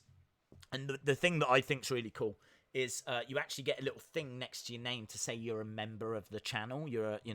And that changes and evolves the longer that you are a member. So people can see how long you've been supporting for. So I really like that. I feel like that is. I think you'd get something from that. Like if I was supporting a channel, I think I would like that. And obviously we can make the emojis that you get access to really fun as well. And but then, like, for me, it's like, what happens for people that want to donate a bit more? What happens if we get, like, say, a $5.99 bracket or a $9.99? I wouldn't want to go above $9.99, but do you know what I mean? Like, what do we introduce for those? So maybe, like, exclusive watch-alongs where I get asked about doing older, like, Raws and things like that, but I've never felt like there's really a need for it, if you will, like an appetite for it. I think the core community would enjoy it, but yeah, I don't know. I don't know if it would just be like an inconvenience for some people that aren't going to be interested in that. But that might be a really great thing to do for that. So yeah, I'm still trying to flesh all of that out, to be honest. So there is potential, but we might look at it doing it that way. Dan the Money Tree T says, Days, what if WWE allowed a third party to stream their pay-per-views, but also keep the pay-per-views on the network, plus the exclusive content ideas that you mentioned? Yeah, I mean, that's what they do at the moment, isn't it? The pay-per-views are done through, I think it's BT Sport, isn't it? Now, since they've moved in the UK. I don't know, where is it in America, actually? Where do they show them in America? The concern is that they take the pay-per-views off altogether, and they take the pay-per-views off the network. And I think the reason why that concern is there is because they have been talking about putting paywalls up in front of things like WrestleMania. So all of this talk about the pay-per-views at the moment automatically has got people going, this is leading towards the pay-per-views coming off the network. And I think it's right for people to have those concerns and for that conversation to exist, because of course we know that they've spoken about putting a paywall up in front of WrestleMania. I think that what you said would be the best way forward, to still keep them on the network, put them on a different streaming platform as well, and those exclusive content ideas. I think that would be really cool. I really like the. I want to see more of Mania.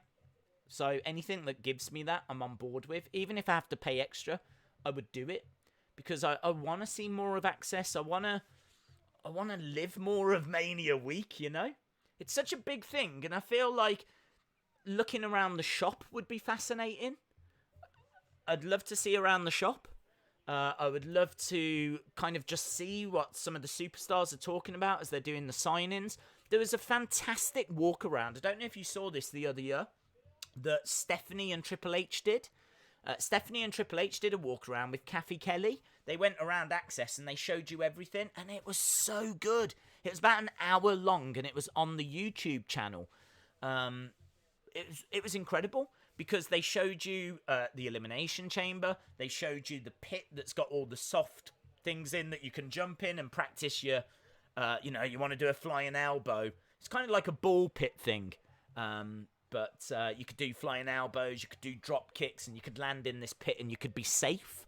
And they had that. They had the old Raw entrance stage. They had the Mattel booth all set up. There was loads. Absolutely loads. Of things that were set up and things to look at, things to do, and they just an hour they went around it. I thought it was brilliant. I'd love more things like that, you know. And as we said, you know, shows that are exclusive to. They did a Swerved at WrestleMania. I remember them doing something with Mark Henry at Access, and again, it was really good, really interesting. So I feel like there's potential for them to really do more around WrestleMania for the network. We're just seeing a replay of last week. You're not missing anything. Eric Haberman says, Days, I just got home from seeing the Harley Quinn movie. Anything interesting from SmackDown? No, bud. Honestly, no. No. No. Haven't missed anything. But there is good stuff on the way. Who would be silly enough to donate DOH? Oh, hello, hang on, what's this? We got King Corbin.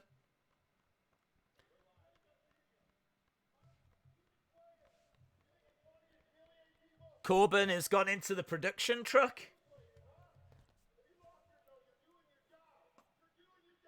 So Corbin is slapping around one of the production guys. This is good. This is good. He's grabbed one of the production guys. He's upset that they've just shown that replay. And he's thrown the guy down on the floor on the outside. Could this be something that Goldberg wants to have a match with Corbin about? Teach him some respect, maybe? Is this setting up Goldberg? Look, we've got people that have... backstage people are getting in the way. You've gone too far.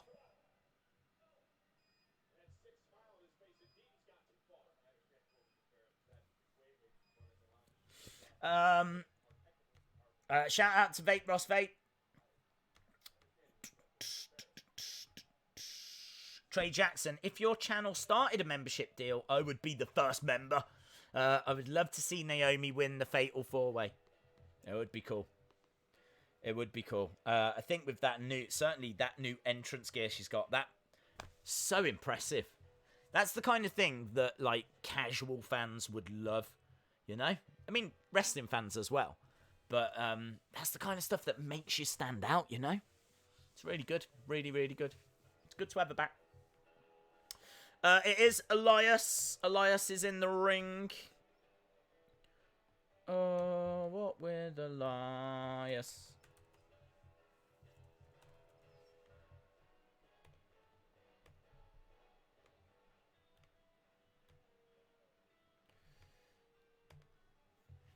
Right, doing a little bit of guitar stuff. So that was quite interesting from King Corbin. That might be setting something up in a bit, mightn't it? We might get something tasty. That might be the foundation now for Goldberg to call him out and say he's going to teach him some respect. I'm expecting some repercussions from that.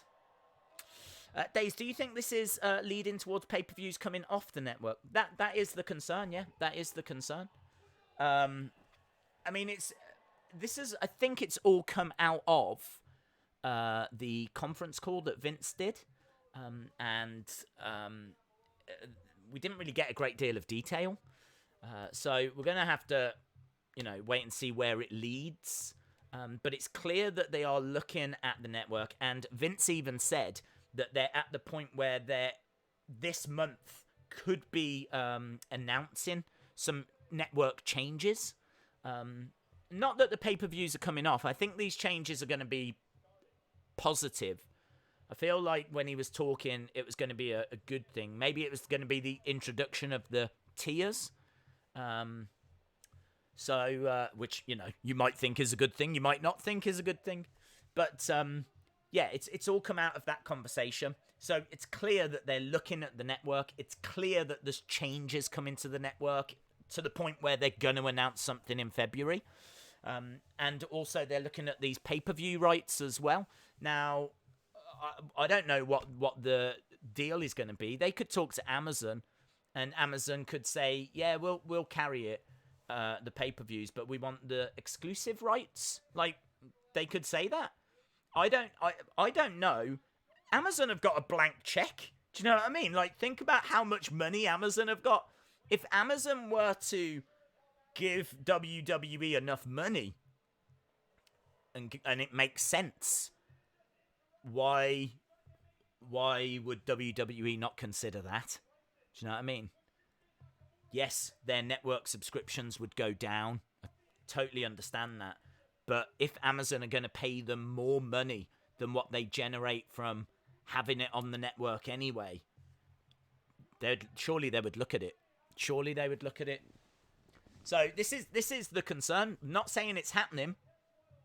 Just saying that change is coming, and at the moment we don't know what that change is. Okay, so Sammy has come out with Cesaro. Sammy upset with Elias because, of course, he was playing his guitar last week just after Strowman had beaten Nakamura. Another bullying segment. Yeah. Corbin is unbearable, not in an MJF way. Why is he on why is he on my TV way? You can see how uninterested this SmackDown is. Daze has gone off on a tangent, not watching the show. Yeah, I mean, to be honest, there's been a lot of replays that obviously I don't need to see. Then the Corbin thing, Elias promos. I don't know. I've never been a massive fan of the Elias promos. Yeah, I gotta be honest. It's not holding my attention. You are right. It's not holding my attention so far. But again, let me stress, second hour looks like it's going to be really good. I'm really, really interested in the Firefly Funhouse. I'm interested in what Daniel's got to say. I'm interested in what Goldberg's got to say. They've clearly just set something up with that Baron Corbin thing.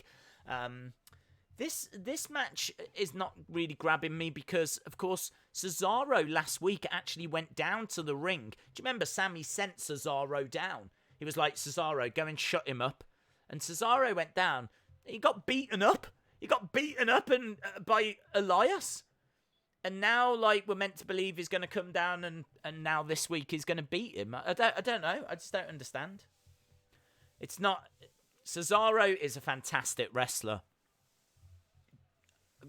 Elias is more of a promo than a wrestler, isn't he? He can wrestle, but they use him more for his promos. So, I don't know. This isn't a killer match, is it? This feels a little bit like filler. Sammy is the WWE equivalent of Shannon Briggs as a hype man. Days, how do you handle trolls? We're really fortunate, actually. We don't tend to get any. I don't know. I think the mods deal with them, to be honest, because I can't say I really see any.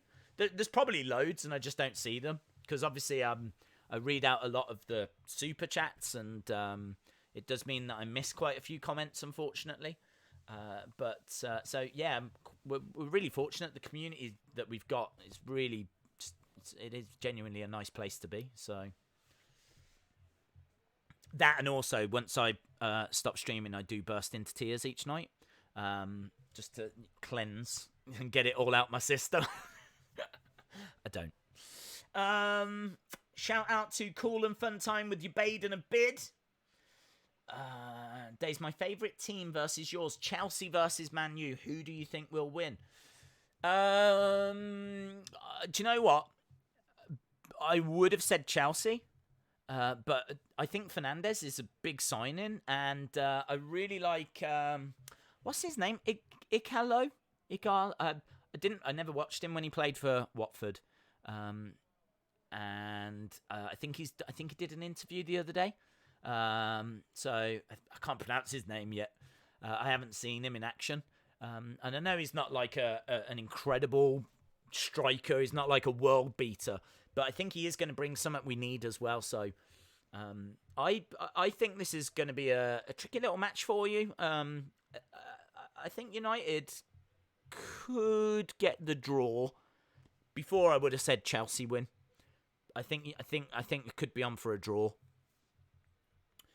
Eric Haberman says, I'm concerned. Yeah, I am concerned about what way the network is going because I've got a 3-month membership. I hope they make the right decision. Shout out to this is the NWA podcast that I can see in the chat. Shout out to you guys. Not the best week to be watching SmackDown.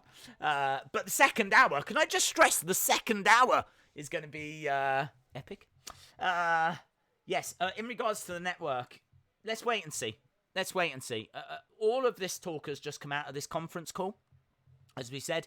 And we'll see what announcements they make in regards to the network changes. But as I said, I'm not expecting them to announce that the pay-per-views have gone and that's it. I'm expecting them to announce a new tiered level. And I think if they bring in this new tiered level, then the extra cost is going to be for those indie shows. It's going to be for Evolve. It's going to be for, ICW and all this kind of stuff, which you might not want. You might not want that extra content, so you might just be happy with the $9.99 tier. You might be happy with what you've got right now. Look, until they talk about it and you know exactly what you're getting, everything I'm mentioning is the rumors that I've seen. So I'm expecting something with the network. And then this third-party streaming pay-per-views malarkey, we'll have to wait and see. It could be, as said, that it's just going to be a new third party like BT Sport that streams as well as them staying on the network. Could be that, absolutely. Equally, it could be that a big check is given and Amazon, want the pay-per-views. I'm saying Amazon because that's obviously... they've got a streaming service. They're desperate for content. They've got more money than they know what to do with. And they could very easily write a check and buy the pay-per-views. Very easily. And it would more than cover any financial loss that the lost subscribers of the network would result in for WWE. So that's what I'm saying. We just don't know. It's a comment that's been made on this conference call. Shot by Sami Zayn on Elias. Dave, have you got a favourite beer? If you don't drink alcohol, what is your go-to? No, I do drink beer. I do drink beer. Favourite beer? I don't know. I do like Red Stripe. I've always been a fan of Red Stripe. I do like IPAs as well. I do like them quite hoppy. So yeah, there's a few, but to be honest, I've never been fussy. I'm not a fussy drinker. I'll pretty much have whatever. I'll have pina coladas if they're going. We're still underway with this match. Have I even changed the information? No, it still says Elias promo. Whew. Second hour, guys. Second hour. Second hour is going to be lit. Breaking news: Undertaker is backstage. Oh, I tell you what, if we're gonna get Undertaker Goldberg, I'm not gonna cope, because I am streaming the watch along for that, and I really don't want to see that match again. I bet if it does happen again, I bet Goldberg doesn't headbutt the door this time. I bet he's learnt from last time.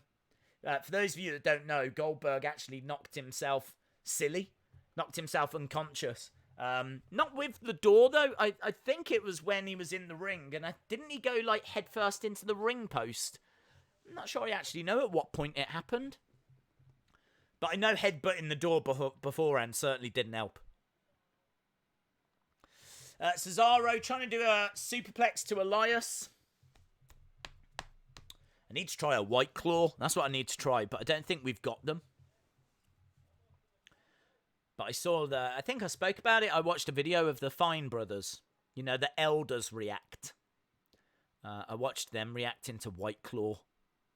They were loving it. Look at that. Cesaro grabbing Elias. Up in the air. Big suplex. Huge. Such power. He is such a great wrestler. Don't call you. Did you know that Kevin Owens soldier move? I don't know what you mean, dude. Cedric Freeman, dude. It's not breaking news when you've been spamming it for 20 minutes. Pina coladas. Do you also like getting lost in the rain? Another pina colada. Getting lost in... I thought it was getting lost in Lorraine. Getting lost with Lorraine? You don't want to get lost in Lorraine. There's a funhouse. There is a funhouse. It's on the way. Don't panic. Goldberg's going to call out Drake Maverick. It was the ring post. Okay, there we go. Good.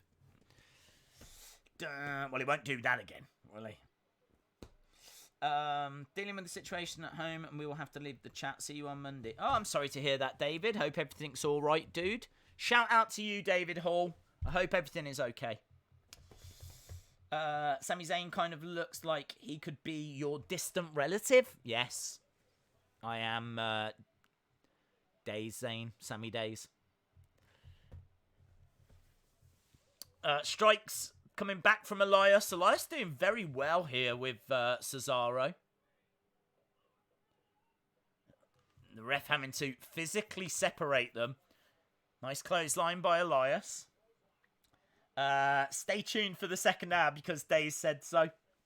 No, look, I'll tell you what I'm going to say. If you want to go for a little bit, like 10 minutes, I don't think you're going to miss anything. You probably will now. They might drop the funhouse straight after this. Elias just beat Cesaro. You know Cesaro, that really great wrestler? Elias just beat him.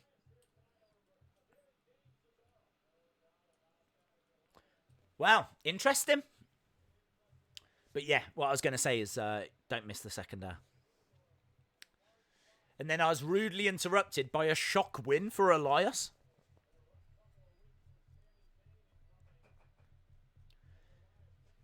What is it with these factions? OC get absolutely decimated, don't they? They keep losing. They're a faction. Sammy's little faction keeps getting destroyed. It seems like factions are a bad idea. Unless you're called Undisputed Era. Legato Blue Summers says Goldberg versus Wyatt is coming up. Sup, Days? Okay, wow, look, I was very vocal before saying I wasn't expecting that. The rumours are Undertaker is backstage. Oh man, could you imagine if we're getting Bray Undertaker?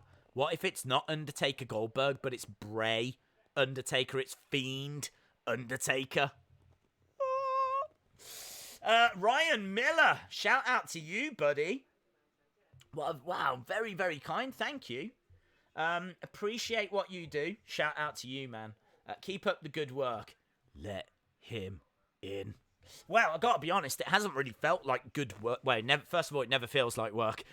Second of all, I really have been getting very distracted by chatting with you guys tonight, which I don't think is a bad thing. But I do kind of feel like I should be here maybe talking more about the show. But it's been a rubbish hour. It's not been a great hour. Rumours are, though, second hour is going to be much better. But yeah, shout out to you, Ryan Miller. Thank you for joining us. Really do appreciate it, man. Really, really do appreciate it. And honestly, we let him in so long ago. As my piece of art shows. Goldberg is calling out Silverberg. Yes, it's about time. Goldberg versus Silverberg versus Bronzeberg. That's what I want to see. Triple threat match with Goldberg versus Silverberg versus Bronzeberg. After he won the Andre the Giant Battle Royal, I thought Cesaro could be a Bruno Sammartino throwback. Now, Josh, now you're talking my language. Why can't Vince hold his eyelids open long enough? What a line, Josh. What a line.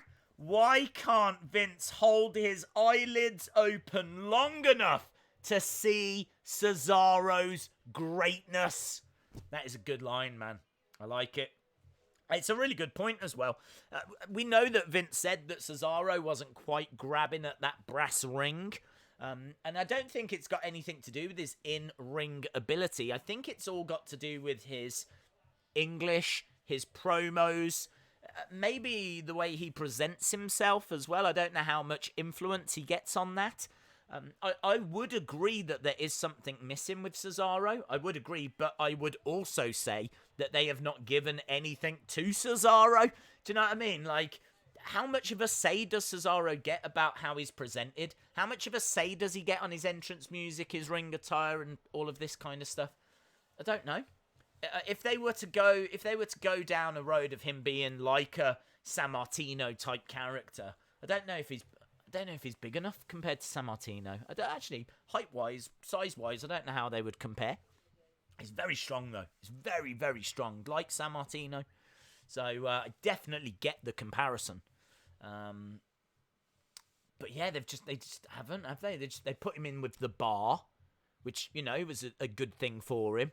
And then, look! An XFL advert! Finally! Finally! XFL has come back! Home. There we go. I was asking, where are the adverts? There's the adverts.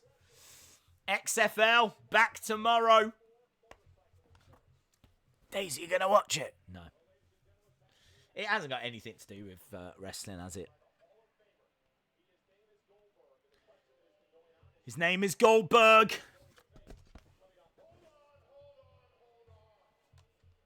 Corbin's here. Is this it? He's now interrupted the start of this Goldberg segment. Eric Hagman, Goldberg will call out Blitzborough. Here we go. King Corbin, King of the Ring.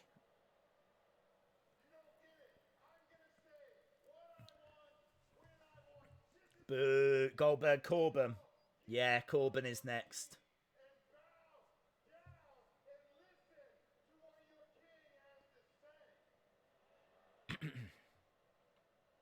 Lots of boos for Corbin.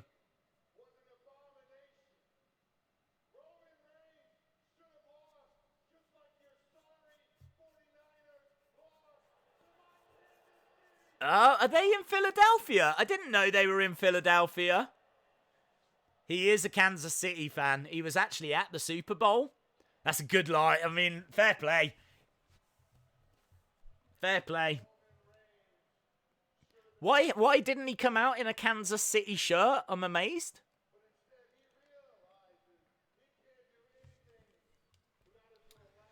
Goldberg wants a rematch with The Undertaker. No, thank you.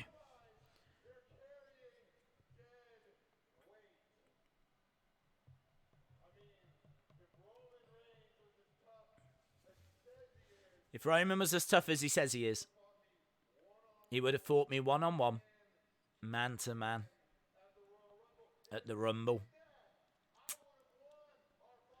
He is forgetting the fact that Dolph Ziggler and Robert Roode got involved. Some nice selective memory from King Corbin.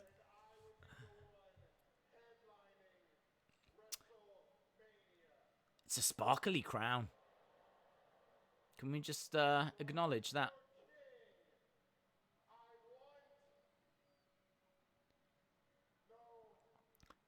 So he says, as king, he demands one more match with Roman.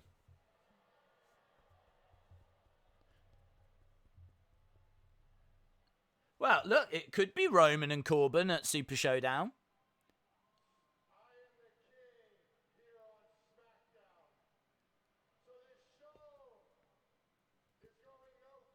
This show is going no further till I get Roman. Oh, I really thought they were done with this. I really thought this was over.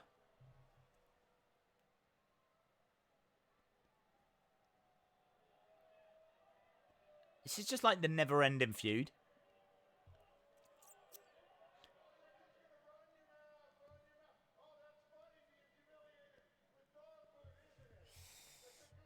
Philly 49ers does sound like it works, though.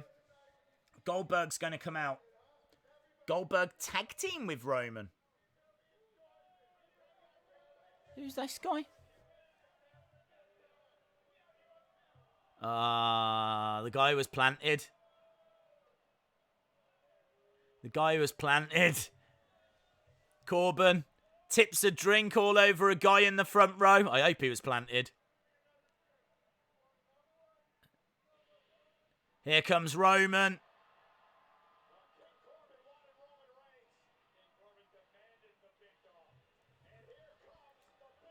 So, Roman on his way down. In all fairness, it's very important that you do water your plants. Oh! WWE are only doing what has been advised. Always make sure you water your plants. Corbin into the steps. So Roman and Corbin are fighting on the outside. Is this going to lead to a match now? I don't know. Maybe it is going to be Goldberg Undertaker if Undertaker's backstage. Sean Reset says Day's SmackDown is in San Jose, California. Well, why did he talk about Philadelphia? Corbin runs away. Love handles on Corbin. I assure you I did not know or look.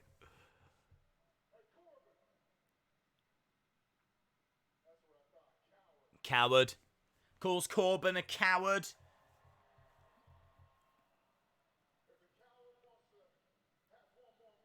Yeah. He's got it. One more match.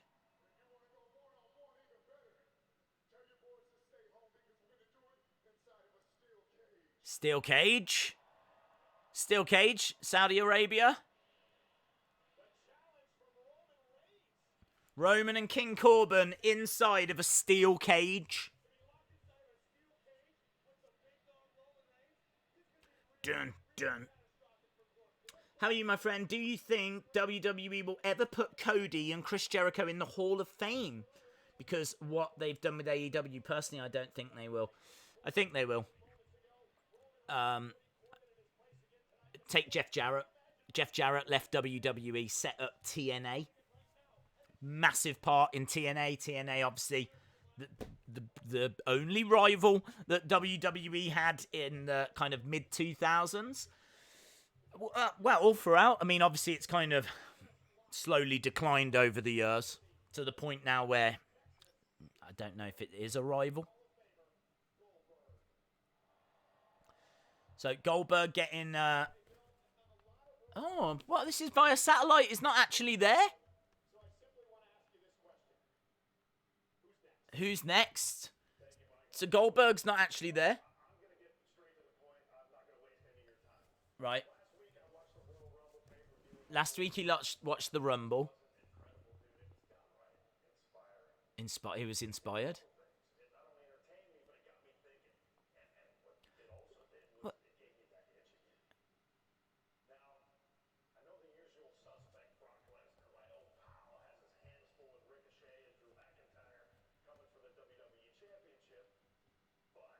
But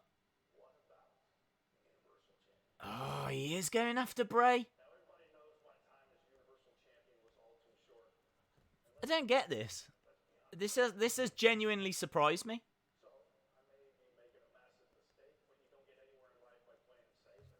Wow.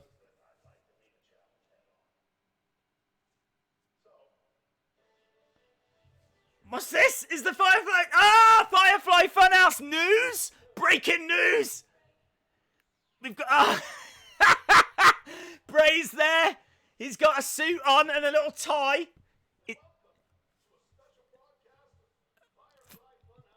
I live for Firefly Funhouse news.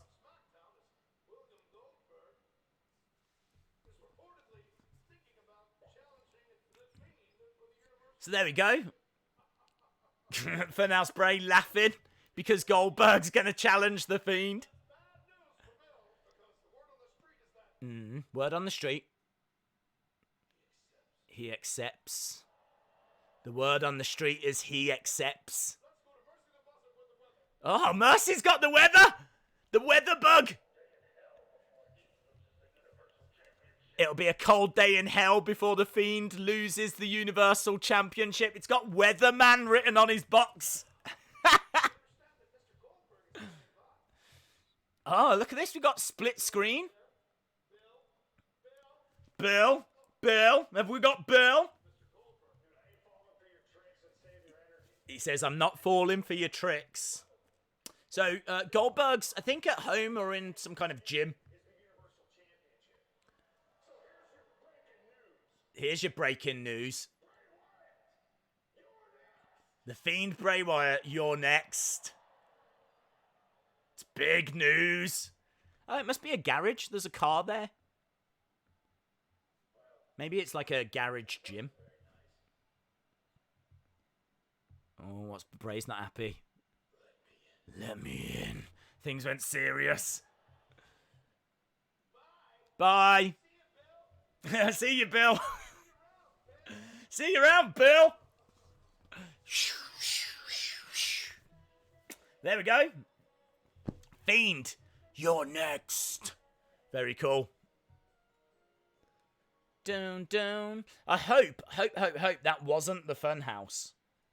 There's Daniel. Daniel, I think, is going to be a bit disappointed. I think Daniel would have liked another shot.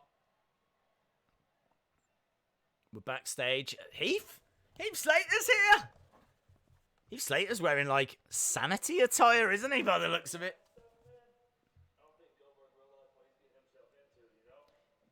Heath Slater says, I don't think Goldberg knows what he's getting himself into.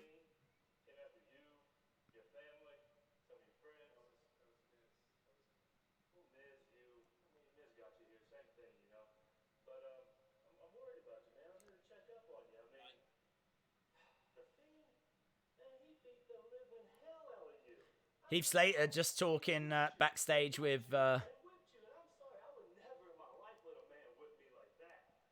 Daniel.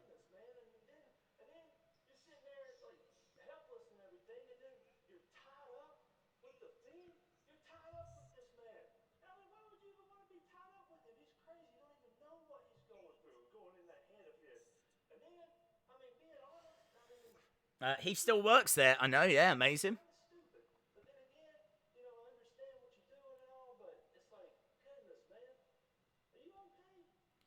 He's asking Daniel if he's okay.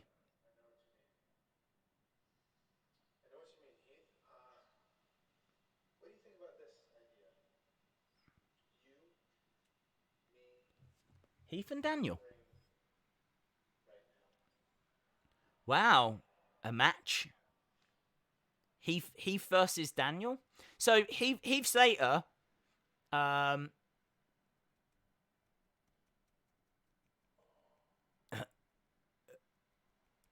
it's like Wow, okay, quite a bit to talk about there. First of all, I hope that wasn't the Funhouse that we were kind of promised.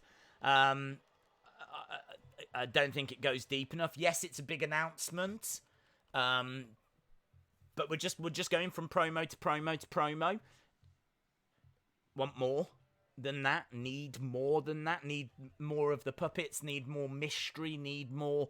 Do you know what I mean? Like, it's a big announcement. Don't get me wrong. And as I said at the start, I genuinely wasn't expecting for it to go that way, because I don't see how Goldberg can just come back and just challenge for a title. Here we are. It's happening, and he has, and Bray has accepted. I mean, look, it's for Saudi, isn't it? I don't see Goldberg winning. If Goldberg wins, I'll be gutted. I'll be absolutely gutted. For him to kind of just keep reappearing, challenging for these title matches. I'm amazed. I'm amazed that he's not like being used to put over Corbin. And as I said at the start, I really thought it was going to be either Corbin or Roman, but it's turned out to be Bray. Bray's accepted. I think that it's going to be exciting. I think that it could have an interesting build, but yeah, this isn't the Funhouse that I wanted. I wanted something that had a bit of mystery.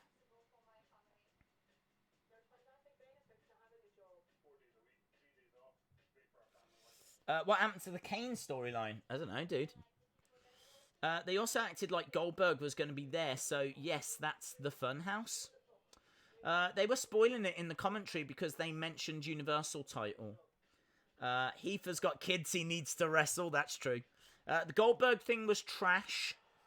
Bye, Bill. Yeah, that was fun. SummerSlam? I never got the slam sacks, I'm very confused. Duckman, send me your address. I'll have a look in the at the records. When would you like WWE to take the title off of the Fiend? Around about SummerSlam time. I'd like for him to have a run with it for about a year. I think there's plenty of people that can go up against the Fiend. I think it should take a while for someone to figure out how to beat him. I don't think beating the Fiend should be something that happens easily or quickly or... So, yeah, I really do feel like it needs to be a while. WrestleMania, I think, would be an obvious place for the Fiend to lose the title, but I think it's too obvious. That's why I would have him retain. Make it out like, yeah, he's losing this. Put him in there against, like, say, Roman. That's the big rumor. Him against Roman. And then make it like, he's losing this. But then he doesn't. I think that'd be awesome. And then just keep it on him. Keep it on him till, say, SummerSlam or something like that. And I think then that will go down as a success, a real successful title reign. Goldberg, I'm on board with. It's just a little thing to get us to Mania. So in that regards, it makes sense. I don't really like Goldberg just coming back and getting a title shot, but it is what it is. I think they could have a little bit of fun with it. I suppose really, out of all of it, I'm just disappointed we don't get a proper Funhouse. I'm just disappointed that this week I really did want something that we could get our teeth into and theorise about. You can't really do that with this because we know why it's happening. It's happening because it's a short feud that's just a stopgap till we get to WrestleMania when it'll be Fiend versus Roman. The background for this is Goldberg watched the Royal Rumble, saw that Brock's got his hands full, so he thought, well, why not go after the Fiend? I don't know, it just feels a bit weak, do you know? But on paper, do you know what I mean? There's going to be a lot of excitement around it, and there's definitely worse things they could do, so it is what it is. A dream match, Goldberg versus Keith Lee. That would be one heck of a match. These Saudi shows are just glorified WWE live shows. I don't know, dude. I mean, we did get a title change at the Saudi show. It's where the Fiend won the title.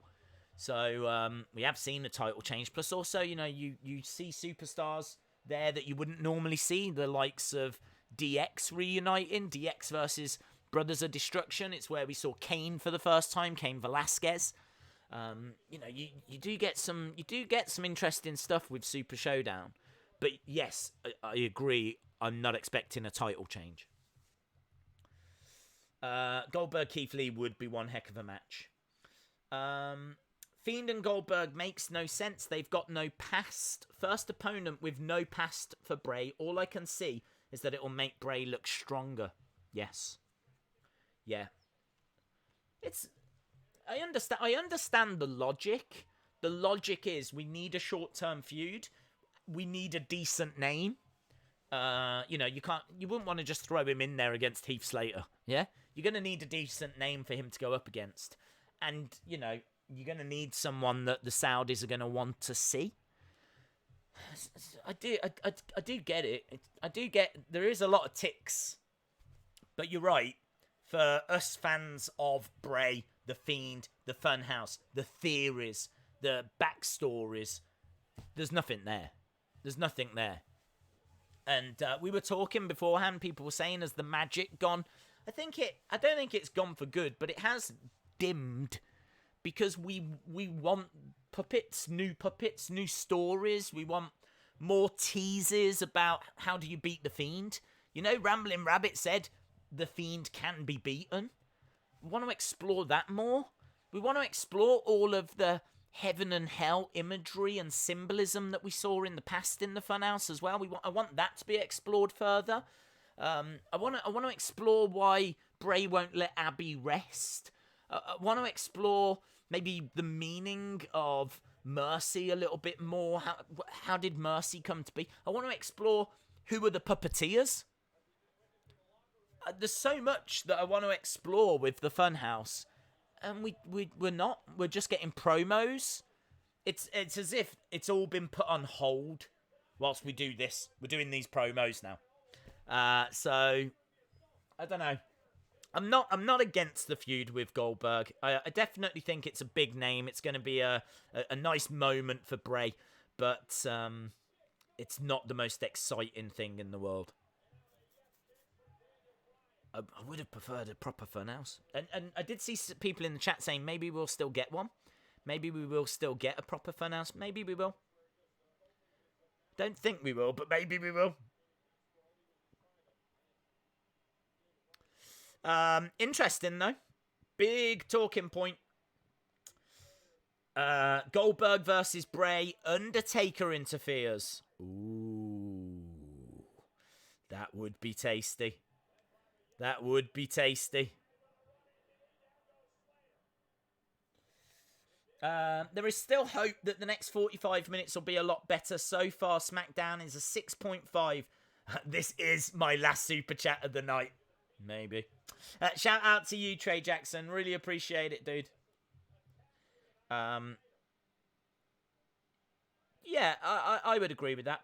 I would say this show's been... Well, I don't even know if I'd go as high as a 6.5, to be honest.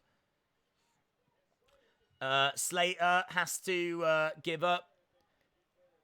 Daniel with that LaBelle lock.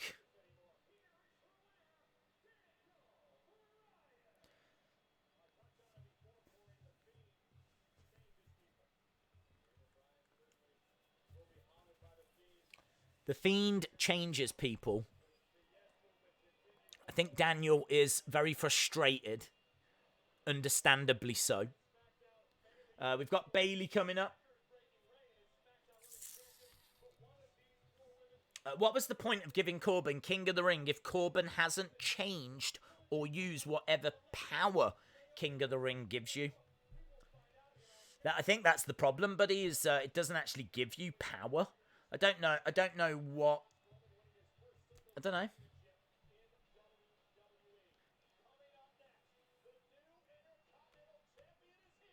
Up next, we got Strowman.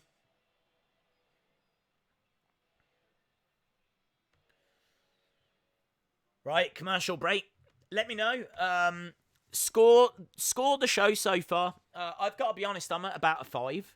Maybe, yeah, a 5. I mean, outside of that Goldberg Bray thing, I don't know what I would say I've really enjoyed. So for me, I'm at about 5 with this show, and even that is being generous. I don't think it's been the strongest SmackDown. I think that that first hour there was parts that I don't know, it wasn't grabbing me. Really wasn't grabbing me. But let me know your thoughts. Maybe I'm out of sync with what you guys are thinking. But as I said, I'm at about a 5. Goldberg, as we said, makes sense. But yeah, I would have loved a proper Funhouse.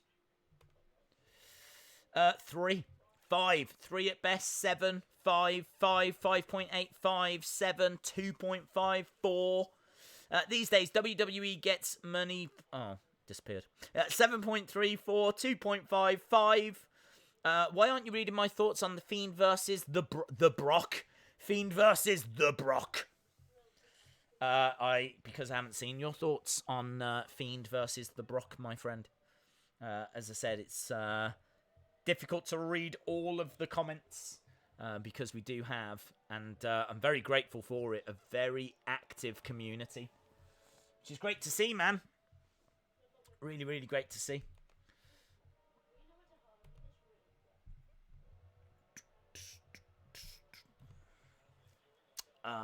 Nine, Sandman. Can you survive without drinking anything for a day? Yes. SmackDown is so meh. Not sure if I'm watching for SmackDown news or watching for... I appreciate it. I don't expect much from SmackDown these days. I don't think you should be happy about gold... Oh. I want to read that. Don't think you should be happy. Here we go.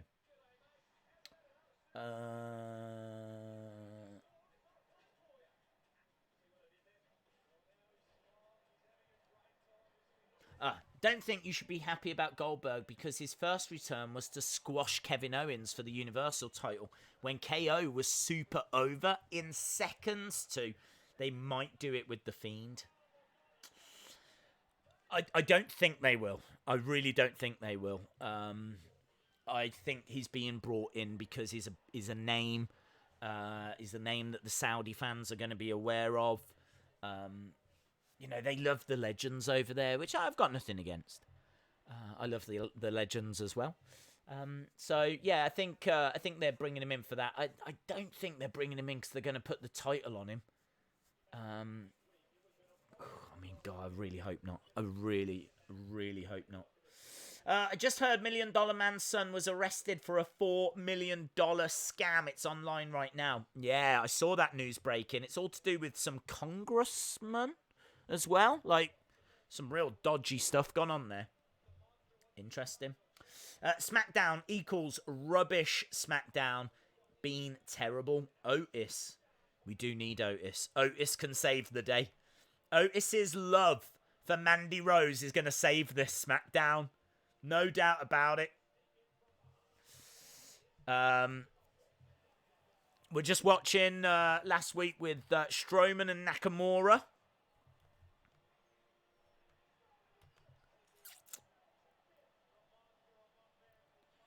Winning that IC title.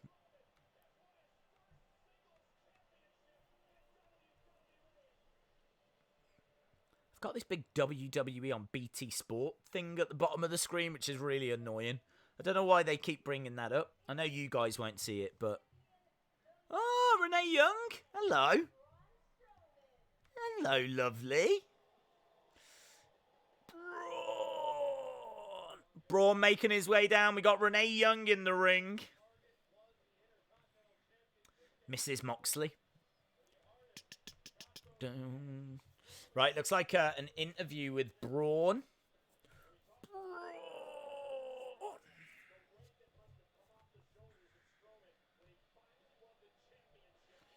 Michael Cole saying the weight that must have come off the shoulders. No weight has come off those shoulders, let me tell you. He's a big boy. He's always been a big boy.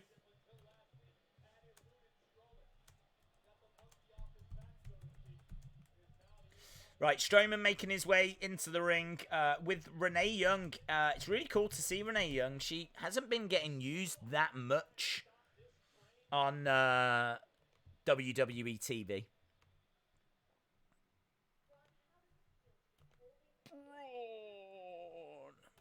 Haven't even changed this little thing at the top for ages. Right, here we go. Strowman promo. She's lovely. She is lovely.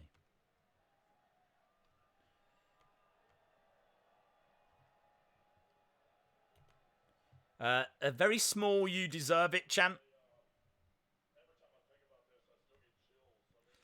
Strowman says every time he thinks about it, he gets chills.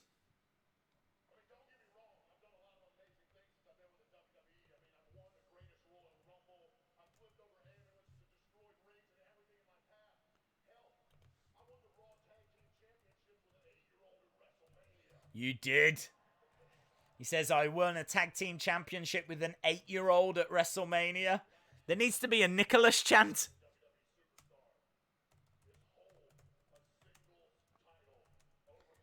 He says all he wanted is to hold a singles title. I am pleased for him. He definitely does deserve to hold a championship. Nakamura making his way down.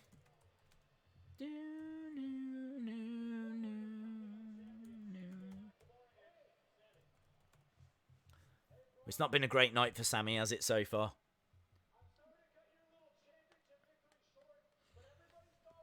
Sami Zayn's like the modern day Bobby Heenan. He's got a family now, hasn't he?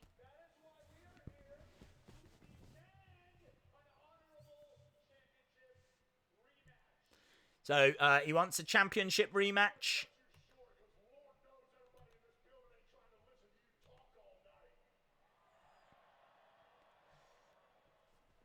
Super Showdown? Yeah. Anytime. It says anytime, any place, including right now.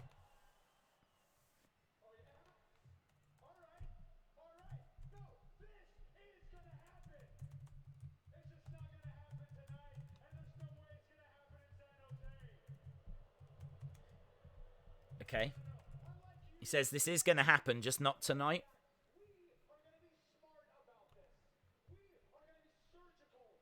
They're going to be smart. They're going to be surgical.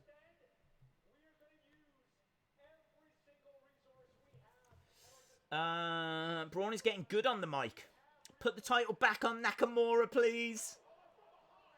Oh, the revival. The revival. Nice. So, revival beating up on Strowman. Are they part of Sami Zayn's group now? The revival? That would be cool. Could you imagine if he, like, started being the mouthpiece for them? Good vibrations by Nakamura. Revival, didn't expect this. This SmackDown is awful. They better have not signed that contract. Yeah, they got offered, was it $700,000 each?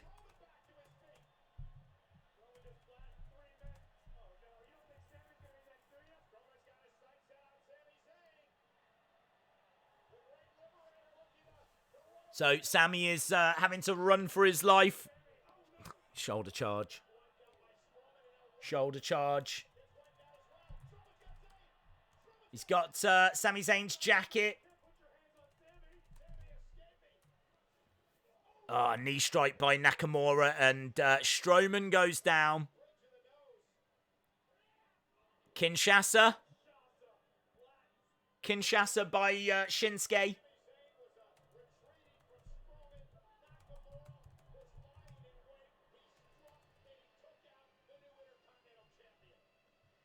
I do love the look on the face of Strowman. It was like really shocked. That was cool. I would love it if the revival were now being like managed by Sami.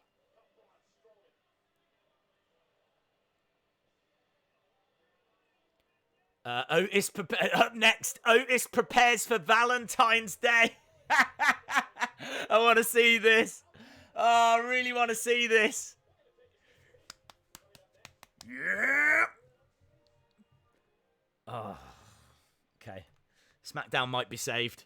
SmackDown might be saved. Is this like a bad cartoon from the 50s?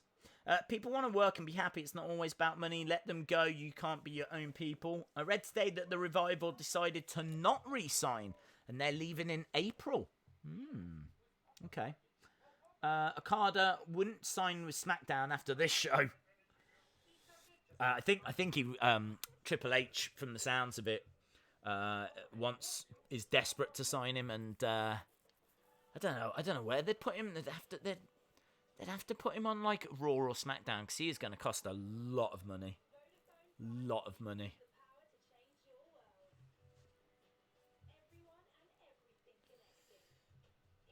Days, would you want the Revival to re-sign or leave? I'd want them to stay, but I'd want them to be used better. I've got no problem with them staying in WWE, but they've got to be used better. The Revival need to be this like brilliant brawling tag team, like the Brainbusters, like one of those classic iconic tag teams. And they get 50-50 booked, and they get them doing stupid stuff. I'd like to see them getting some momentum. Like to see them. The whole tag division needs just re-sorting. The whole tag division's not booked right.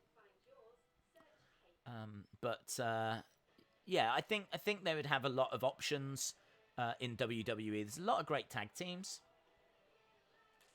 So I'd hold out hope that they would just be booked better, but you could say that about a lot of people in WWE. Days, where is Brother Days? In bed. Asleep. It's 2:30 in the morning in the UK. No one on SmackDown is being used well. That's one for you guys. Who on SmackDown is being used well? Who do you think on SmackDown is being used well? That's a really good question. Is there anyone on SmackDown that's being used well? Because, I don't know, is Daniel Bryan being used well? Is The Fiend being used well? That's a really good point. I feel like, what about Bayley? I feel like Bayley's being used well. She's got the title. They've turned her heel. I think she's more interesting now. What do you think? Who do you think's being used well? King Corbin? Is he being used well? Roman? They've kept him away from the title, so he's not getting booed like he was. He's still a big star. Is he being used well? Fiend? Daniel or Bray? Corbin? Fiend, but barely. Fiend. Roman is used well. I think Roman's used well. Otis is. You're right, Seth. Otis is being used well. B-Team. The B-Team are being used well. They probably are. I do prefer the B-Team doing what they're doing right now, which is nothing compared to them just coming out and getting squashed. San Jose, isn't that where Bayley's from?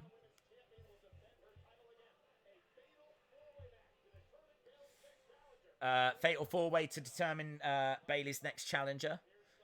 Does WWE not know when Valentine's Day is? It's next week. Otis is getting ready for next week. Is starting now.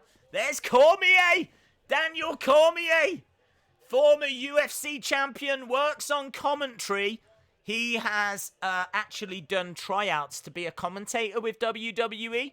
I fully expect you to see Cormier either in the ring or on a commentary table. Cormier, I fully expect you to see him involved in the future. So there he is. He's a big WWE fan. We've got Mandy Rose calendar. And Otis has drawn a little heart around the 14th.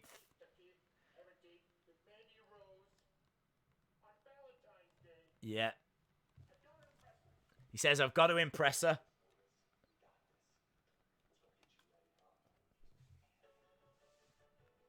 Is this going to be a nice... It's a little video package of Otis working out.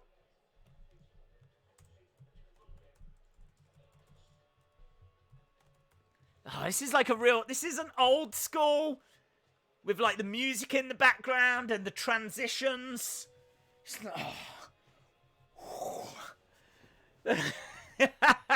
He's sitting up and there's a pizza there. Honestly, this is the kind of thing you would have seen back in the day. He's got a Mandy Rose t-shirt on. Tucky's like, no, that doesn't suit. Nice, that's better. Got a suit jacket on. He's just ripped the sleeves off.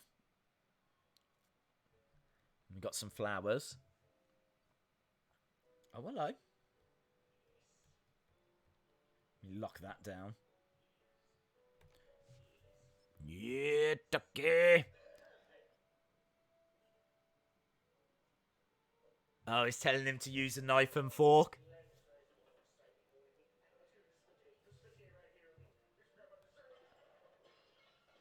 Oh, he stood up. Table's been tipped over.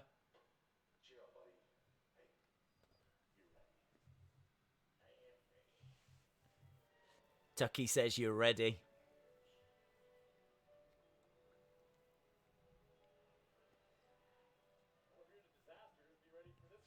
I feel like that could have been better. We just saw him working out, and then he went to eat a steak, and Tucky says you need to use a knife and fork. I feel like it could have been. He could have run through a few situations. He could have gone to the cinema maybe with Tucky dressed as a woman. You know, I feel like they could have done. There could have been more comedy mined out of that.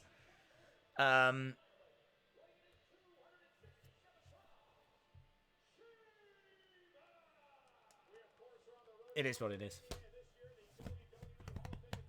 Did they send for daughters when they asked for sons?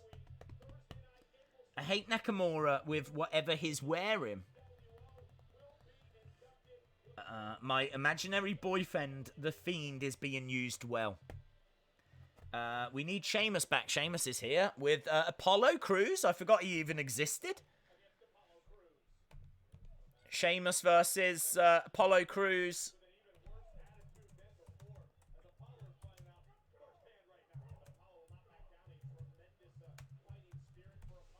I think they've given up on Apollo, haven't they? I don't think there's any push that's coming Apollo's way anytime soon. Bro kick. It might be done. 2, and it is done. Wow. I don't even know why I bothered typing it out.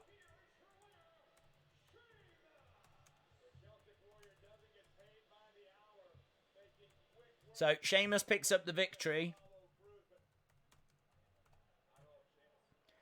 I think, is he looking for another bro kick here? Shorty G has come running down. Another feud that's just not dying.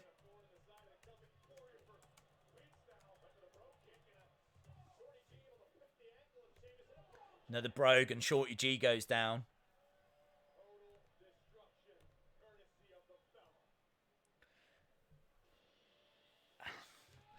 Honestly, I think that Otis segment could have been better. I think the Sheamus thing was a waste. Oh, I regret saying wait for the second hour. I really do.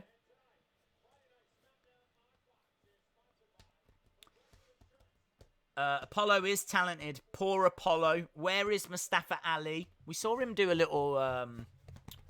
Promo the other week. Women's champ Bayley. Up next, Carmella versus Alexa versus Naomi versus Dana Brooke. Winner faces Bayley. Surely Naomi's winning that. Surely Naomi is winning that. I think Naomi is being used well with that mask.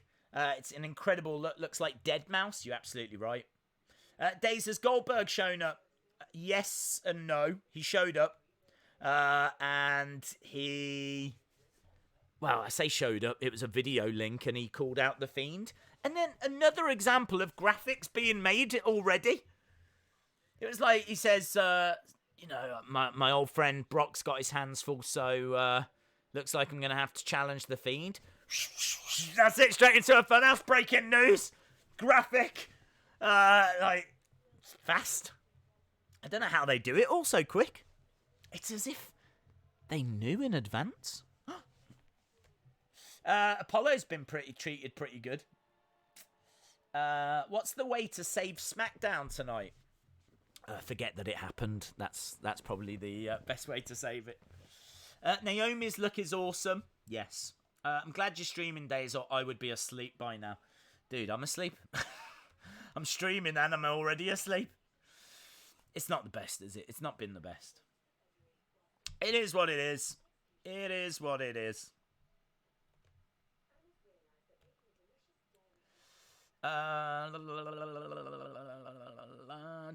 Wow, and an underwhelming women's match. Well, let's see.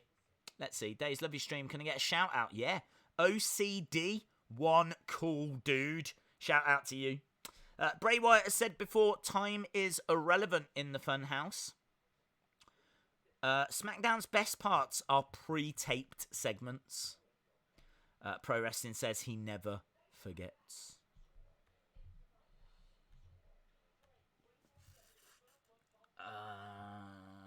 Tell me all the players that still play in 2020. Goldberg comes in, spear, Bray pops up, mandible claw, match over. It will be something like that. A Ronda return could save SmackDown. That's true. That's very true. I don't think we're going to get that, in all fairness. I think we are legit going to get a an opponent for Bayley for Super Showdown. And I think that person will be Naomi. She's only just come back. And she's kind of been involved in a couple of Bayley segments in previous weeks. So, yeah, I think that she is on collision course with Bayley. So I think they'll go that way. And then, wow, there's no rumours for Ronda. I think Ronda's going to come back after Mania.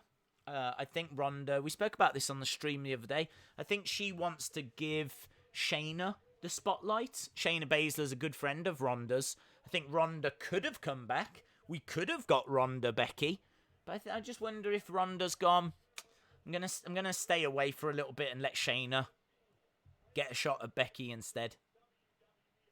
Because that's the rumour. Shayna Baszler on Monday on Raw challenging Becky Lynch.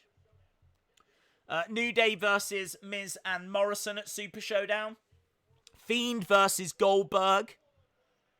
Roman versus King Corbin in a cage match. I really thought that feud was done. Every time I see Shorty G, I cry more each time. I know, dude. No entrances for these women? What's going on?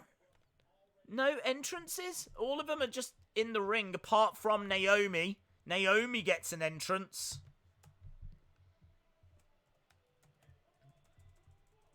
There's that sick. That is so sick. It is so good. I love it. I love it.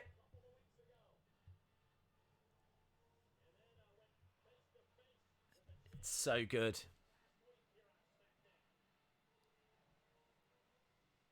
Do you know what would be really cool? If there was a way of making like a mask, like the Fiend mask, one that she could wrestle in, that had those lights on.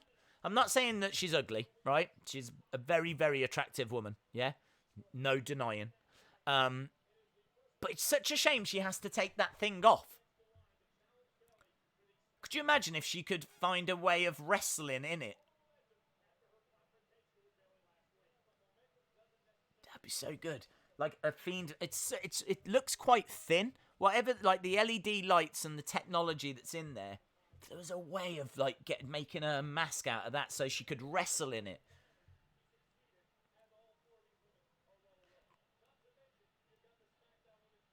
It's great. It is very cool.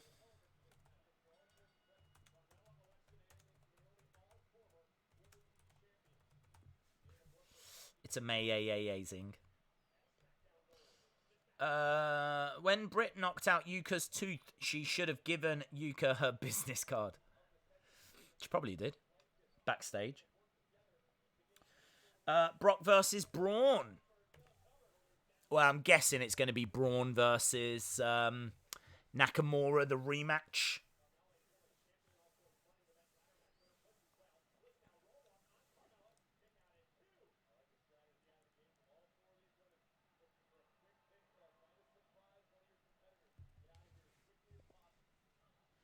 Nice kick by Dana. We're underway. Bayley is at ringside as well. Moonwalk by Carmella. She bumps into Alexa Bliss. Enziguri by Dana Brooke. Is this really the main event? This is going to go for 15 minutes. Back elbow by Dana Brooke. Ooh, kick to the midsection. Dana goes out the ring. Naomi up over the top. Corkscrew plancher to the outside, and Bayley stands over all four women, holding the title in the air. Naomi gets up onto her feet first, stares at Bayley. I'm pretty sure this is the match we're getting. Bayley and Naomi firing shots at each other. Into the ring steps. Oh, she seemed to go hard. I think Bayley's used well. I like Bayley's character at the moment.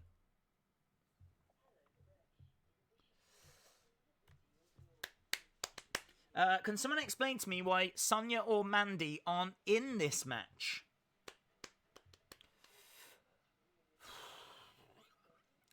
Have they been winning? I think they've been losing, haven't they? So I don't think they've been picking up wins. I don't know how you got into this match, to be honest. It's one of life's great mysteries. How do you get into a number one contenders match? How did Bobby Lashley get into that number one contenders match on Raw? How did Ricochet? I don't know. Bayley is a good champ and she's a good heel. This SmackDown is boring. Nakamura versus Brock versus Braun.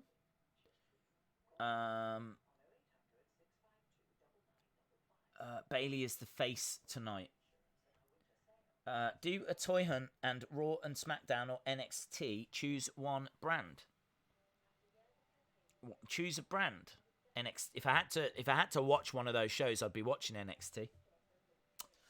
If they were all on at the same time. Well, I mean, the only thing I would say is it depends who's on what. If SmackDown's going to have a Firefly Funhouse episode, then of course I'm going to want to see that, aren't I? And there could be some great matches lined up on SmackDown. Saying that, they could put some great matches on Raw. So if I didn't know what was going to be on any show and I just had to pick one, I'd be picking NXT. Days, what have I missed? The worst SmackDown of 2020 so far. The worst SmackDown of 2020. I don't even know if that's true. I just feel like it's true. Yeah, it's not been good, dude. We took the scores about the halfway point. I think most people were around the 5 mark. Few people at a 6, few people at a 3. Kind of gives you an idea. We've just had like Cesaro versus Elias. We had Usos versus Ziggler and someone else, Robert Roode. Even the Otis segment I thought was a bit flat. Like, I love that story. And I want watching him getting ready, you know, nice little video package and whatever. It just felt like it could have had a bit more humour in there. There's some few moments, you know. It's not the worst thing I saw. Obviously, Goldberg calling out the Fiend. That's big news. Days, hi. That's all. Shout out to Rusty Shackleford 360. Hi. Thanks for joining us, bud. Thank you to everyone that's joining us. I know a lot of people that are joining us. Probably thinking... yeah, I might have stepped away from this week's SmackDown, or wish that you had stepped away from this week's SmackDown, but you've stuck with it. Really appreciate it. as I'm guessing we're at the main event. There's only 10 minutes left, and we've got a fatal 4-way underway.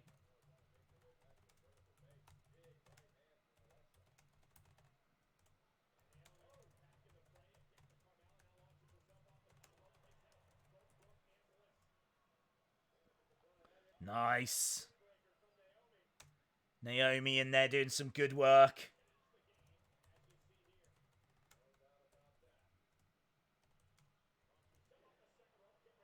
Second rope insecurity. Down goes Dana Brooke.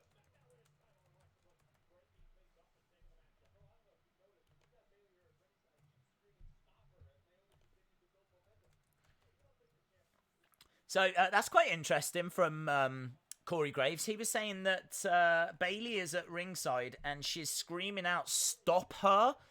She seemingly does not want to face Naomi. Double knees by Alexa Bliss. She gets caught by Dana Brooke, though, who has improved. Dana Brooke looking for a sit-down powerbomb. Hits it. Nice. 1, 2. Dana Brooke just needs to have a bit more of an interesting character. I don't know what Dana Brooke's character is now. But, yeah, if they could kind of give us something to work with, I think her in-ring has definitely got better. I mean, she's done a lot of house shows. She's done a lot of main event shows. She's not the same person when she was wrestling down in NXT. Another moonwalk by Carmella.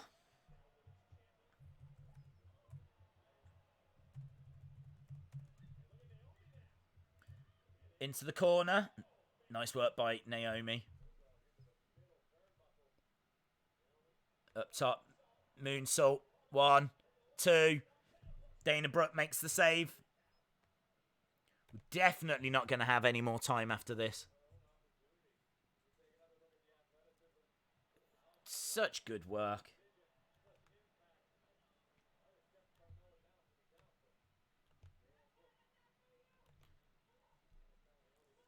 Big slap by Dana. Do you know, I'd like Dana to win, I think.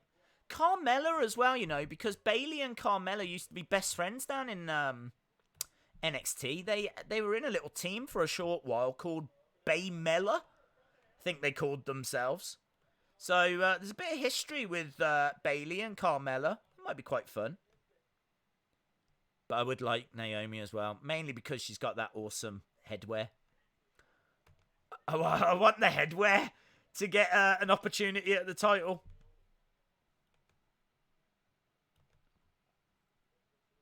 Alexa grabbing Naomi, dragging her to the middle of the ring.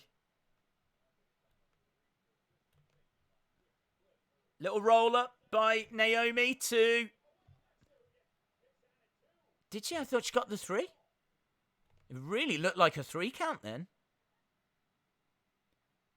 Leg drop by Naomi to...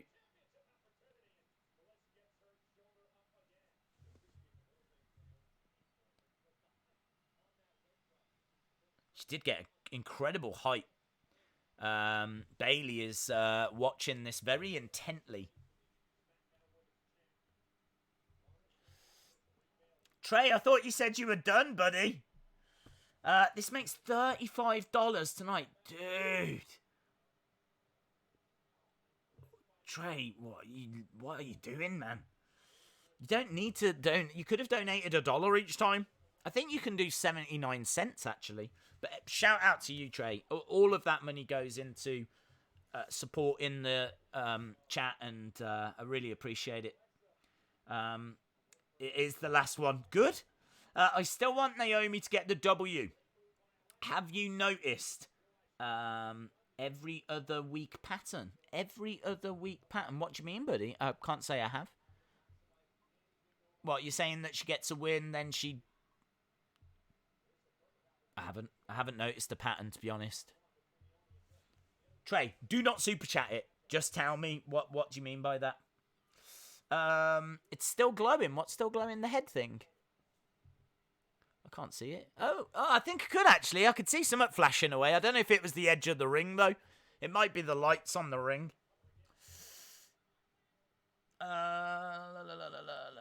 Days, I have all my 90s, early 2000s wrestling figures all boxed, plus all my WCW figures and merch. I saw you do figure hunts. I used to collect when I was younger. I've got about 50, 60 figures. Very cool, man. Very cool. Bet you've got some real iconic ones, rare ones. Some of those older ones go for a decent price, you know. Oh, nice. 1, 2. Oh, shoulder up by Dana.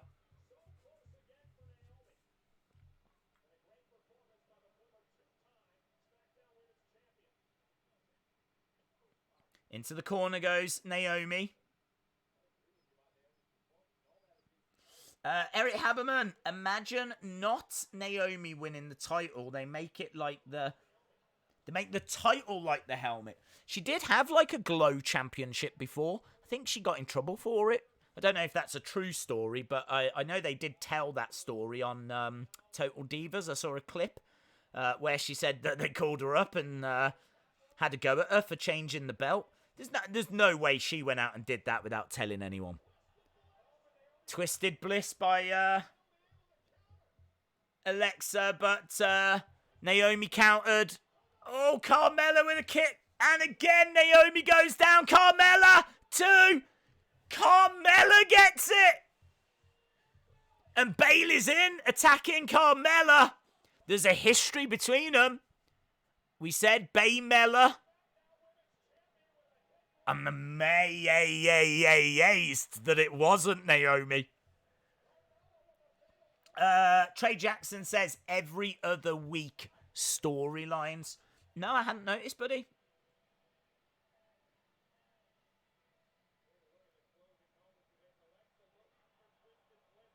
That's amazing. I did not expect. I tell you, there's been a few surprises tonight. I didn't expect Goldberg to challenge The Fiend. And I didn't expect Carmella to win this. Really thought it was going to be Naomi. So I will give them credit for giving us some surprises. And certainly with this main event.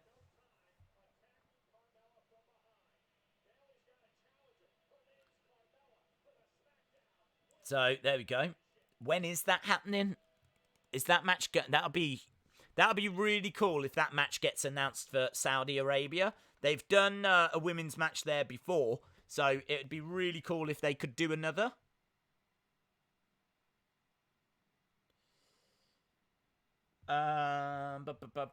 Get your scores in, friends. Get your scores in. What did you think of the show?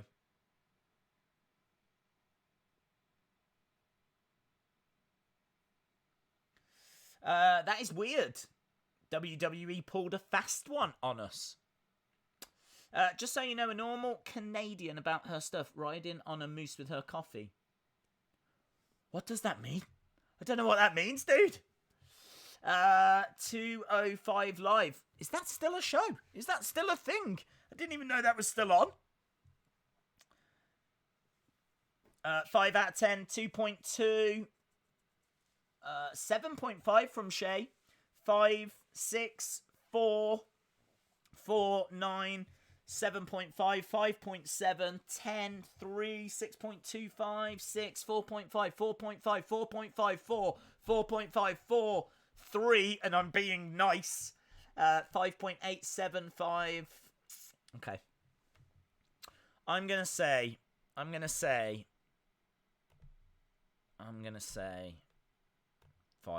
gonna stay at 5. I can't say I saw anything that really justified it going above that. When we was at the halfway point, I thought it was about a 5. I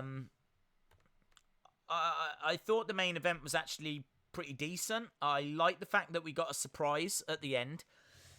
But I feel like I was being a little generous with a 5 anyway. So I think this is a hearty 5. I could be convinced to go to a 5.25, but I feel like a 5 is very fair. A lot of the matches tonight outside of that main event I just didn't care for. I really do like matches to have a real purpose. I understand that a lot of what we saw at least had some kind of story connected to it. But to be honest, they're stories that I'm just not into. Cesaro Elias, for example. Elias was playing his guitar last week. Cesaro went down, got beaten up, and now this week they have a match. It's not a story that I really care for. I feel like you've got 2 hours and you could give me something better than that. Same with Usos versus Robert Roode and Dolph Ziggler. Roode and Ziggler as a team, I'm just not really on board with. Usos have only just come back. Just think of the tag teams that they could be facing. You could really build up. I mean, honestly, I want a good, hearty tag team division. I want Heavy Machinery against the Usos, or New Day and Usos. Or I know we've seen that many times, but you know what I mean. Like, I don't want to see like 2 single stars be thrown together. I feel like they could be doing better things with Dolph, and they could be doing better things with Robert Roode, and I don't know. I think there might be deeper problems than just the matches we saw tonight. I think for me, some of the stories aren't quite landing. I think some of the superstars aren't being used quite right. And for me, that was largely the show. It's just a lot of that. It was what it was, you know. I think that the Goldberg Fiend thing is going to be a nice build, so I'm on board with it.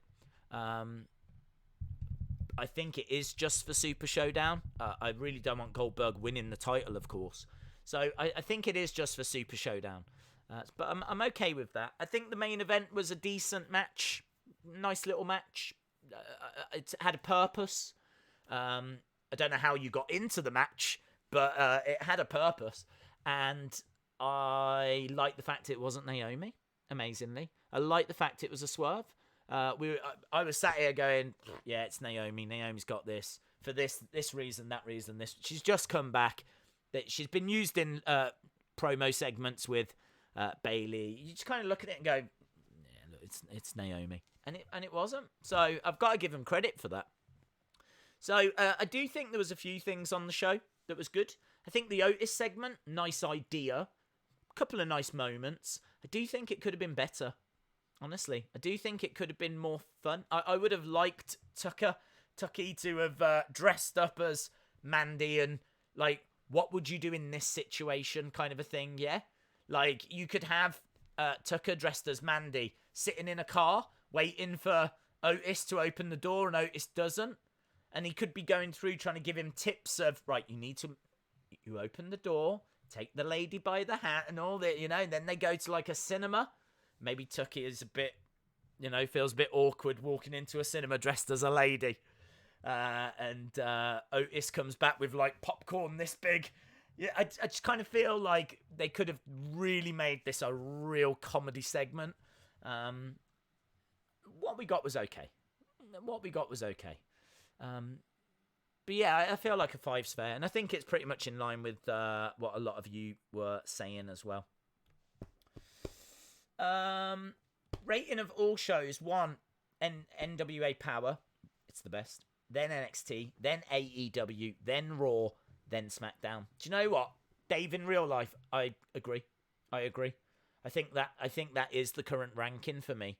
I think NWA, then NXT, then AEW. What I would say is that NXT and AEW are constantly doing this, but I don't think either quite get to NWA for me personally. And I know for many of you as well. And then I think SmackDown and Raw do that as well, but at the bottom. In regards of, obviously not ratings, but in regards of quality, just, you know, interesting stories and the way those stories are being told, and the promos and the video packages and the way they use the superstars. Yeah, I would agree. I would agree with that list. 5.5, 1 out of 10, 2 out of 10 says one cool dude. 10 out of 10 for you, Days. You keep me going through it. I really appreciate it, man. I really appreciate it. It's nice that we've got the community where we can just share our thoughts, share our frustrations, share what we like about the show as well. You know, it's not all bad, as we said. I'm okay with Goldberg, Bray. Really, I will say this though, right? And I don't want to come across like I'm moaning, but I was excited for a new Firefly Funhouse. I do feel like I was robbed of that, because what we got was just him responding to Goldberg. Yes, we got Mercy as a weatherman. I'm always going to be grateful for that. But for me, no Huskus, yeah? No satisfaction. That's what I live my life by. No Huskus equals no satisfaction. So we needed Huskus on there. Any Huskus-less SmackDown is a poor SmackDown, in my opinion. Days, did Bryan turn? It's confusing. I don't think so. I think it was just frustration. It could be a slow turn. We've seen them do this quite a bit. Obviously, Seth, his frustration got to him and he turned. I don't know why they would want to turn Daniel now, unless they've got a plan for him and Mania that means he needs to be a heel. So, I don't know, he's only just gone to being a face and now he's going to go back to a heel. I don't like all this messing around. So I hope not. And I feel like the Yes movement was getting big again, and there could be an argument that he should have got the title off the Fiend. I don't know. I think, do you know what? I do think it shows how special that time was around WrestleMania 30. It was so organic. You know, people were so desperate for Daniel to go on and win the championship. You don't tend to get things like that so much these days. I suppose we managed to get it last year with Kofi Mania. I don't know if we're really getting it this year. I suppose there's an argument for Drew. Drew has definitely got the crowd with him, and people were happy when he won the Rumble. And I think people are urging and driving and willing him forward. It's not the same level as Yeselmania and what Daniel did. But that's what I'm saying. That's why I think it's so special, you know. I think what they did around that time with, you know, the Authority and him being called a B-plus player and Vince saying you're never going to make it and all this kind of stuff, it really worked. I'm waiting for those moments. I'm waiting for these WrestleMania builds, you know, because this is WrestleMania season. I know it's very early in the season, and I know we've got some pay-per-views we've got to get to first, but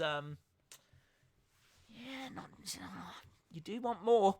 You do want more from a SmackDown at this time of year. Trey! Oh, what are you doing? Trey! I found a few more dollars. Can I be a mod? We don't have any vacancies at the moment, buddy. But I am going to be more than happy to drop your name down here. Put a thank you scrolling along the bottom. Because, dude, you needed to take your own advice several super chats ago. Thank you for the support, Trey Jackson. Boom. Ryan Miller says Huskus on location. That would be epic. Thank you very much, Trey. Really appreciate the support, bud. Jesse says, Days, I stayed the whole chat. I need a whispering. Thank you, Jesse Gallin. Thank you. There you go. A whispering for Jesse Gallin. 0 out of 10, says Elijah. 0 out of 10. Severe. Harsh. I sent a suit. I saw. Read it in a Canadian accent. I have no idea how that would sound like. I'm trying to think what Bret Hart sounds like. Oh, Bret Hart. Did you hear about Bret Hart with his he's got, was it a skin cancer that he's got? Awful. Yeah, so obviously thoughts go out to him. I think that was news that broke earlier in the week about Bret Hart. So I haven't seen the latest on that, actually. It's been a good few days since I saw that story, so yeah, thoughts go out to him. Shout out to Isman. Good night, Days. Thank you for a good stream. Thank you for joining us, buddy. Really appreciate it. Liam Crook says 4.5 out of 10. SmackDown has seriously fallen off since the first few weeks of its move to Fox. Slowly not bothering with it anymore. I do understand. What I would say is don't lose faith. I actually thought that what we were promised this week certainly seemed like it was going to deliver a lot. I think that the dirt sheet, as you know, I wasn't a big fan of it, but then I haven't seen that film. I haven't seen that trailer, so I don't know. I feel like that might have missed with a few people. I was kind of hoping for like a more fun segment, but I suppose it was fun if you've seen that film. And then, yes, I feel like that missed. I feel like we didn't get the Funhouse, which I was hoping to see. I feel like the 4-way was good. That was advertised in advance. Goldberg, I think, was a little disappointing because I thought he'd be there. They kind of I got the impression he'd be in the arena. Not that it massively matters, but him sitting down just calling someone out, I don't think has the same kind of impact as him coming down to the ring, cutting the promo, you know? So, yeah, I kind of feel like we were promised a lot of stuff and it didn't quite deliver. But look, this is WrestleMania season. You know you're going to get some good stuff. Maybe we've just got to get Super Showdown out of the way. Perhaps the focus at the moment is on Super Showdown. And maybe we just need to get that into the rearview mirror and then we can go. Of course, then the focus might turn to Elimination Chamber.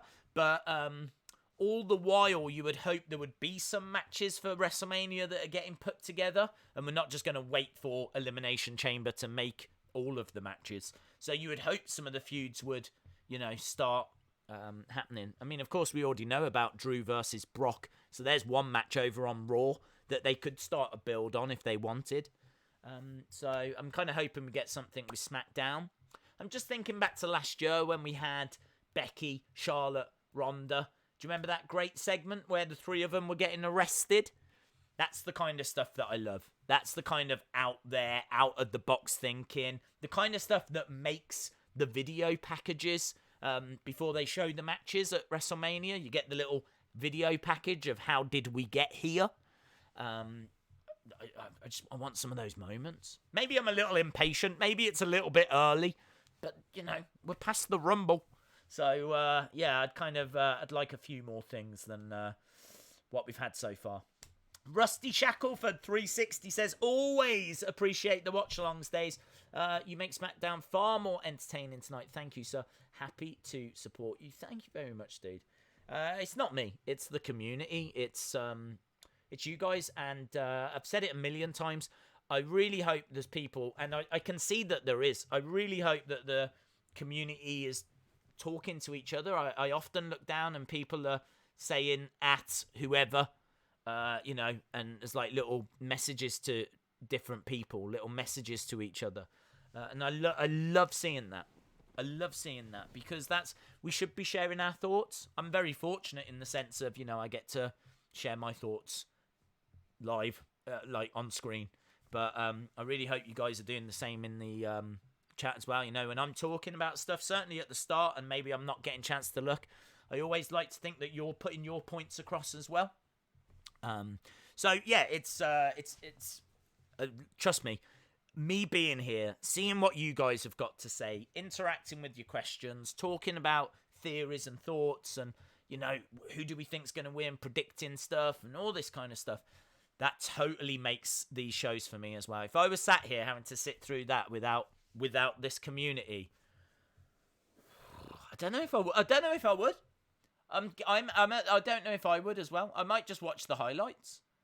Do you know what I mean? There's a lot of people that I see, a lot of other YouTubers as well that have even said they just watch highlights or they fast forward through the show. There's a lot of podcasts, wrestling podcasts that talk about wrestling that admit that they just sit and just fast forward through the show. Not interested in this, fast forward through. It's like, wow. And we're here every week watching Raw, watching NXT, granted, we have to watch them at the same time, but we watch them. Watching SmackDown all the way through.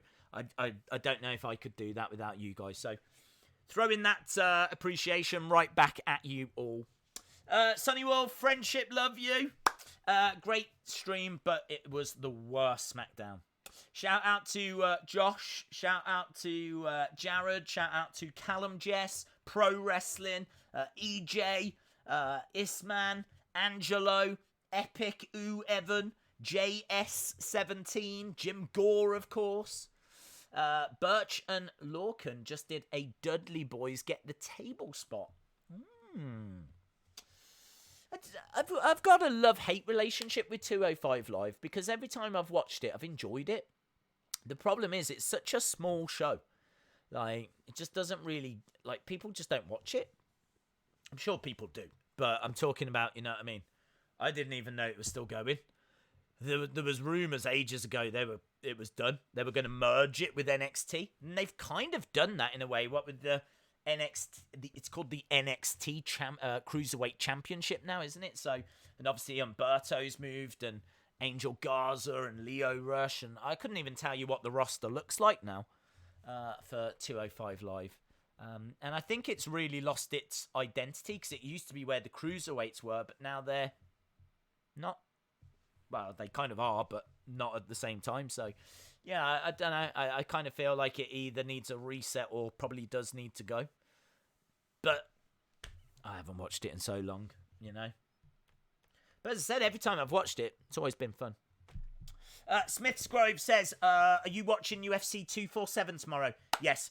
We are going to... we've just been chatting, haven't we? We've just been chilling and chatting. But we are... Let me tell you where we are. I think we've shared all our thoughts on SmackDown. It's in the rear view mirror. Don't worry about it. Raw has actually been an all-right show recently. So high hopes for Monday. High hopes for Raw. And big rumours that we might be getting Shayna Baszler. So we could be getting Shayna Baszler coming out and challenging Becky, which would be very interesting. So it seems like we might get some interesting stuff on Raw. That's Monday. Tomorrow, we are here for a UFC show. It's not a normal UFC show. It's their monthly pay-per-view. This is their big monthly show for February. And it's big card. 2 championship matches. John Jones, who is regarded as the greatest of all time, he is going to be on the show. So, yeah, we're doing a watch-along. We're going to do the early prelims, the prelims, and the main event. We're just going straight the way through. That's going to be about 6 hours, all in all. So if you're around, join us. I'll happily talk about UFC. I'll happily talk about WWE. I'll happily talk about NWA. I'll talk about whatever you want to talk about. So we will be watching those matches. We will be talking about, obviously, UFC and whatever you want to talk about. As soon as that finishes, I think there's a gap of about an hour. And then we're going to go straight into a New Japan Pro Wrestling stream. That is early Sunday morning. So we've got that coming up as well. We spoke about it earlier. You got the likes of Naito. You've got the likes of Moxley. Do you know who hasn't been advertised for it? I don't know if Okada... Is Okada on the show? He's got to be. Let's have a look. Let's go down and have a look at the matches. Yeah. So we've got Chaos. It's a tag match. Chaos versus Suzuki-gun, Okada, and Will Ospreay teaming together. Legitimately, maybe the top 2 wrestlers in the world. Probably Takahashi would be involved in that conversation as well. But Okada and Will Ospreay teaming together, taking on Taichi and Zack Sabre Jr., Chaos versus Suzuki-gun. We've got Jay White versus Sanada. Takahashi versus the man that broke his neck. Broke his back. Left him out for so long. He missed like over a year. So Takahashi defending that junior heavyweight championship against Ryu Lee. Jon Moxley versus Suzuki. That is for the IWGP United States Championship. And then the main event. Naito versus Kenta for the IWGP Heavyweight Championship and the IWGP Intercontinental Championship. Both titles on the line. So massive lineup. We've got Ibushi. We've got Bullet Club. We've got Ospreay. We've got Okada. We've got Zack Sabre Jr. We've got Switchblade Jay White, we've got Moxley, we've got Suzuki, we've got Takahashi, we got Naito, we got Kenta. It's rammed. It's a rammed card. So if you enjoyed Wrestle Kingdom, then this is their next big event, and that is coming up just about an hour after UFC finishes on Sunday morning. So I'll put information out on Twitter, but it looks like it's going to be a very, very fun show. Matthew says, Days, since Roman got booze at the Rumble, do you think they're going to keep him in the feud with Corbin as an attempt to prolong the crowd from turning on him before a match with the Fiend at Mania? I don't think the booze in the Rumble are a reason for it. I think the plan is, I feel like the plan is that he's going to win the Elimination Chamber and get a shot at the title. Maybe they just didn't have another little feud lined up for him between now and the Elimination Chamber. So just makes sense to extend it for Super Showdown and then just, cage match, finish it there. I thought it was done last week personally, but no. On we go. So I don't think Rumble had anything to do with it. I don't think the crowd are going to be behind Roman for that match against The Fiend. I think my feelings on Roman is I do think he's a big superstar. I think that he is good in the ring. I think he probably needs to bring in some new moves, to be honest. Cena was always criticised for only having so many moves, and that's largely what we see with Roman as well. You don't get a lot of wrestling innovation from Roman Reigns, but you can get some good storytelling within the ring. So I'm not a Roman hater by any means. I think they were booing him because they just don't want him near the title. That story has been told many times.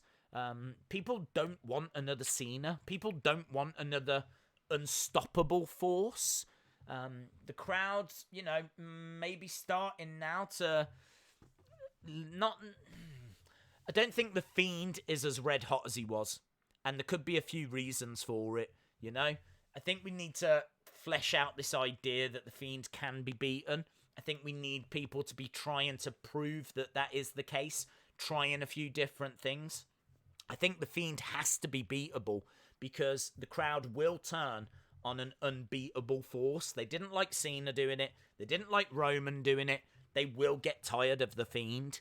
So I think that's it. I think people just don't want Roman coming back, winning the title, and then being this unstoppable force again.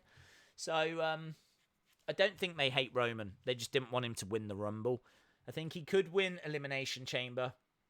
And then it's going to be a very interesting story, isn't it? Him versus The Fiend. And I think the crowd will be with The Fiend. And they'll probably want The Fiend to retain. I don't know if he does, though. I don't know if he does. Days, is the pay-per-view on Sunday morning in New Japan like SummerSlam? What? Days, is the pay-per-view on Sunday morning in New Japan? Yeah, like SummerSlam of New Japan. I don't know what you mean by that, but not in the summer. No, this is their WrestleMania is Wrestle Kingdom. They have Dominion in like middle of the year. I don't know what you would call their SummerSlam. New Beginnings isn't really their SummerSlam. New Beginnings kind of it sets up their year. Wrestle Kingdom is seen as their end of year big show, but it just so happens in early January. And then the next day you've got their Raw after WrestleMania, which is called New Year's Dash. And then in February, they've got New Beginnings. And, we're kind of building up towards the G1 and Super Tag Classic at the end of the year. You've got all of these different tournaments that are coming. You've got their standalone shows like Dominion that's coming as well. So this is a big show. I don't know what you would compare it to, but it's certainly got a stacked card, and I'm looking forward to it. It should be really good. If you want to call it their SummerSlam, then I suppose you could. It's got everyone on it. It's not like a I don't know, even WWE B shows don't have Brock, do they, for example? And there's a few superstars that might be missing from some of their B show pay-per-views.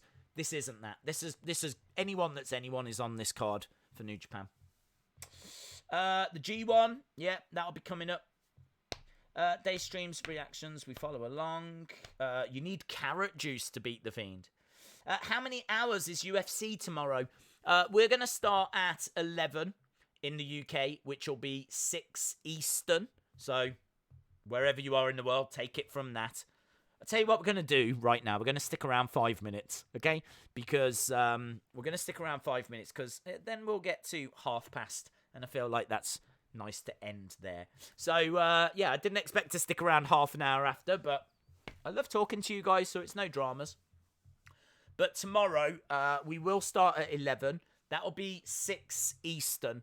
And I think the main show starts at 3 in the morning. So there's 4 hours until we even get to the main show. Then the main show will be about 3 hours long. So honestly, the whole thing's going to be about 7 hours. And then I think I've got an hour. Probably need to go to the toilet at that point. Might need to have a coffee. And I might already have had the stream set up for New Japan. But then we will be back. We'll start a brand new stream for New Japan. And then that'll probably be 3 hours. So, yeah. We are back later. I don't know how long? 12? Oh, many hours. Many hours from now. But yeah, we've got a couple of streams in a row.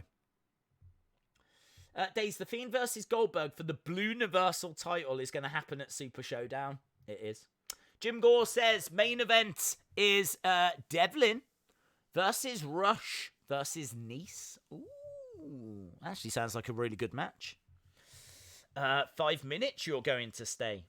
Yeah, it looks like we've got Yoda in the chat. 5 minutes you will stay. Summon the sex bots. I'm all right. I like talking to you. Thanks for a good show. Thank you, Pro Wrestling. I enjoy talking to you and the chat as well. Logan says, has Bray ever won at Mania? No. I think his first match at Mania was... I think his first match at Mania was Cena. Was it Cena, or did he have a match 29? I think 30 was Cena, and he lost. 31, Undertaker, and he lost. And then 32, he was in the ring with The Rock. He didn't have a match. Rowan had a match. Rowan lost anyway. 33, was he there? I can't remember if he was at 33, to be honest. Was he at WrestleMania 33? I cannot remember Bray at WrestleMania 33. WrestleMania 34, he helped Hardy win the Battle Royal. So he wasn't in a match. 33. Was 33 the match against Orton when he lost the title? I think it was. He lost to Orton at 33. 34, he was in the Battle Royal. Last year, he wasn't around because he came back and did Funhouse just after it, and he'd been missing. There we go. Right, hang on. I've got 2 minutes and I've got some super chats to read. Rusty Shackleford 360 says, speaking of that, I ended up buying one of Jess's artworks. That was all because of you. I'm looking forward to seeing it. Yeah, I've got it over there, actually. Our very own Jessie Callin has done brilliant picture of The Fiend. She's got a few, actually.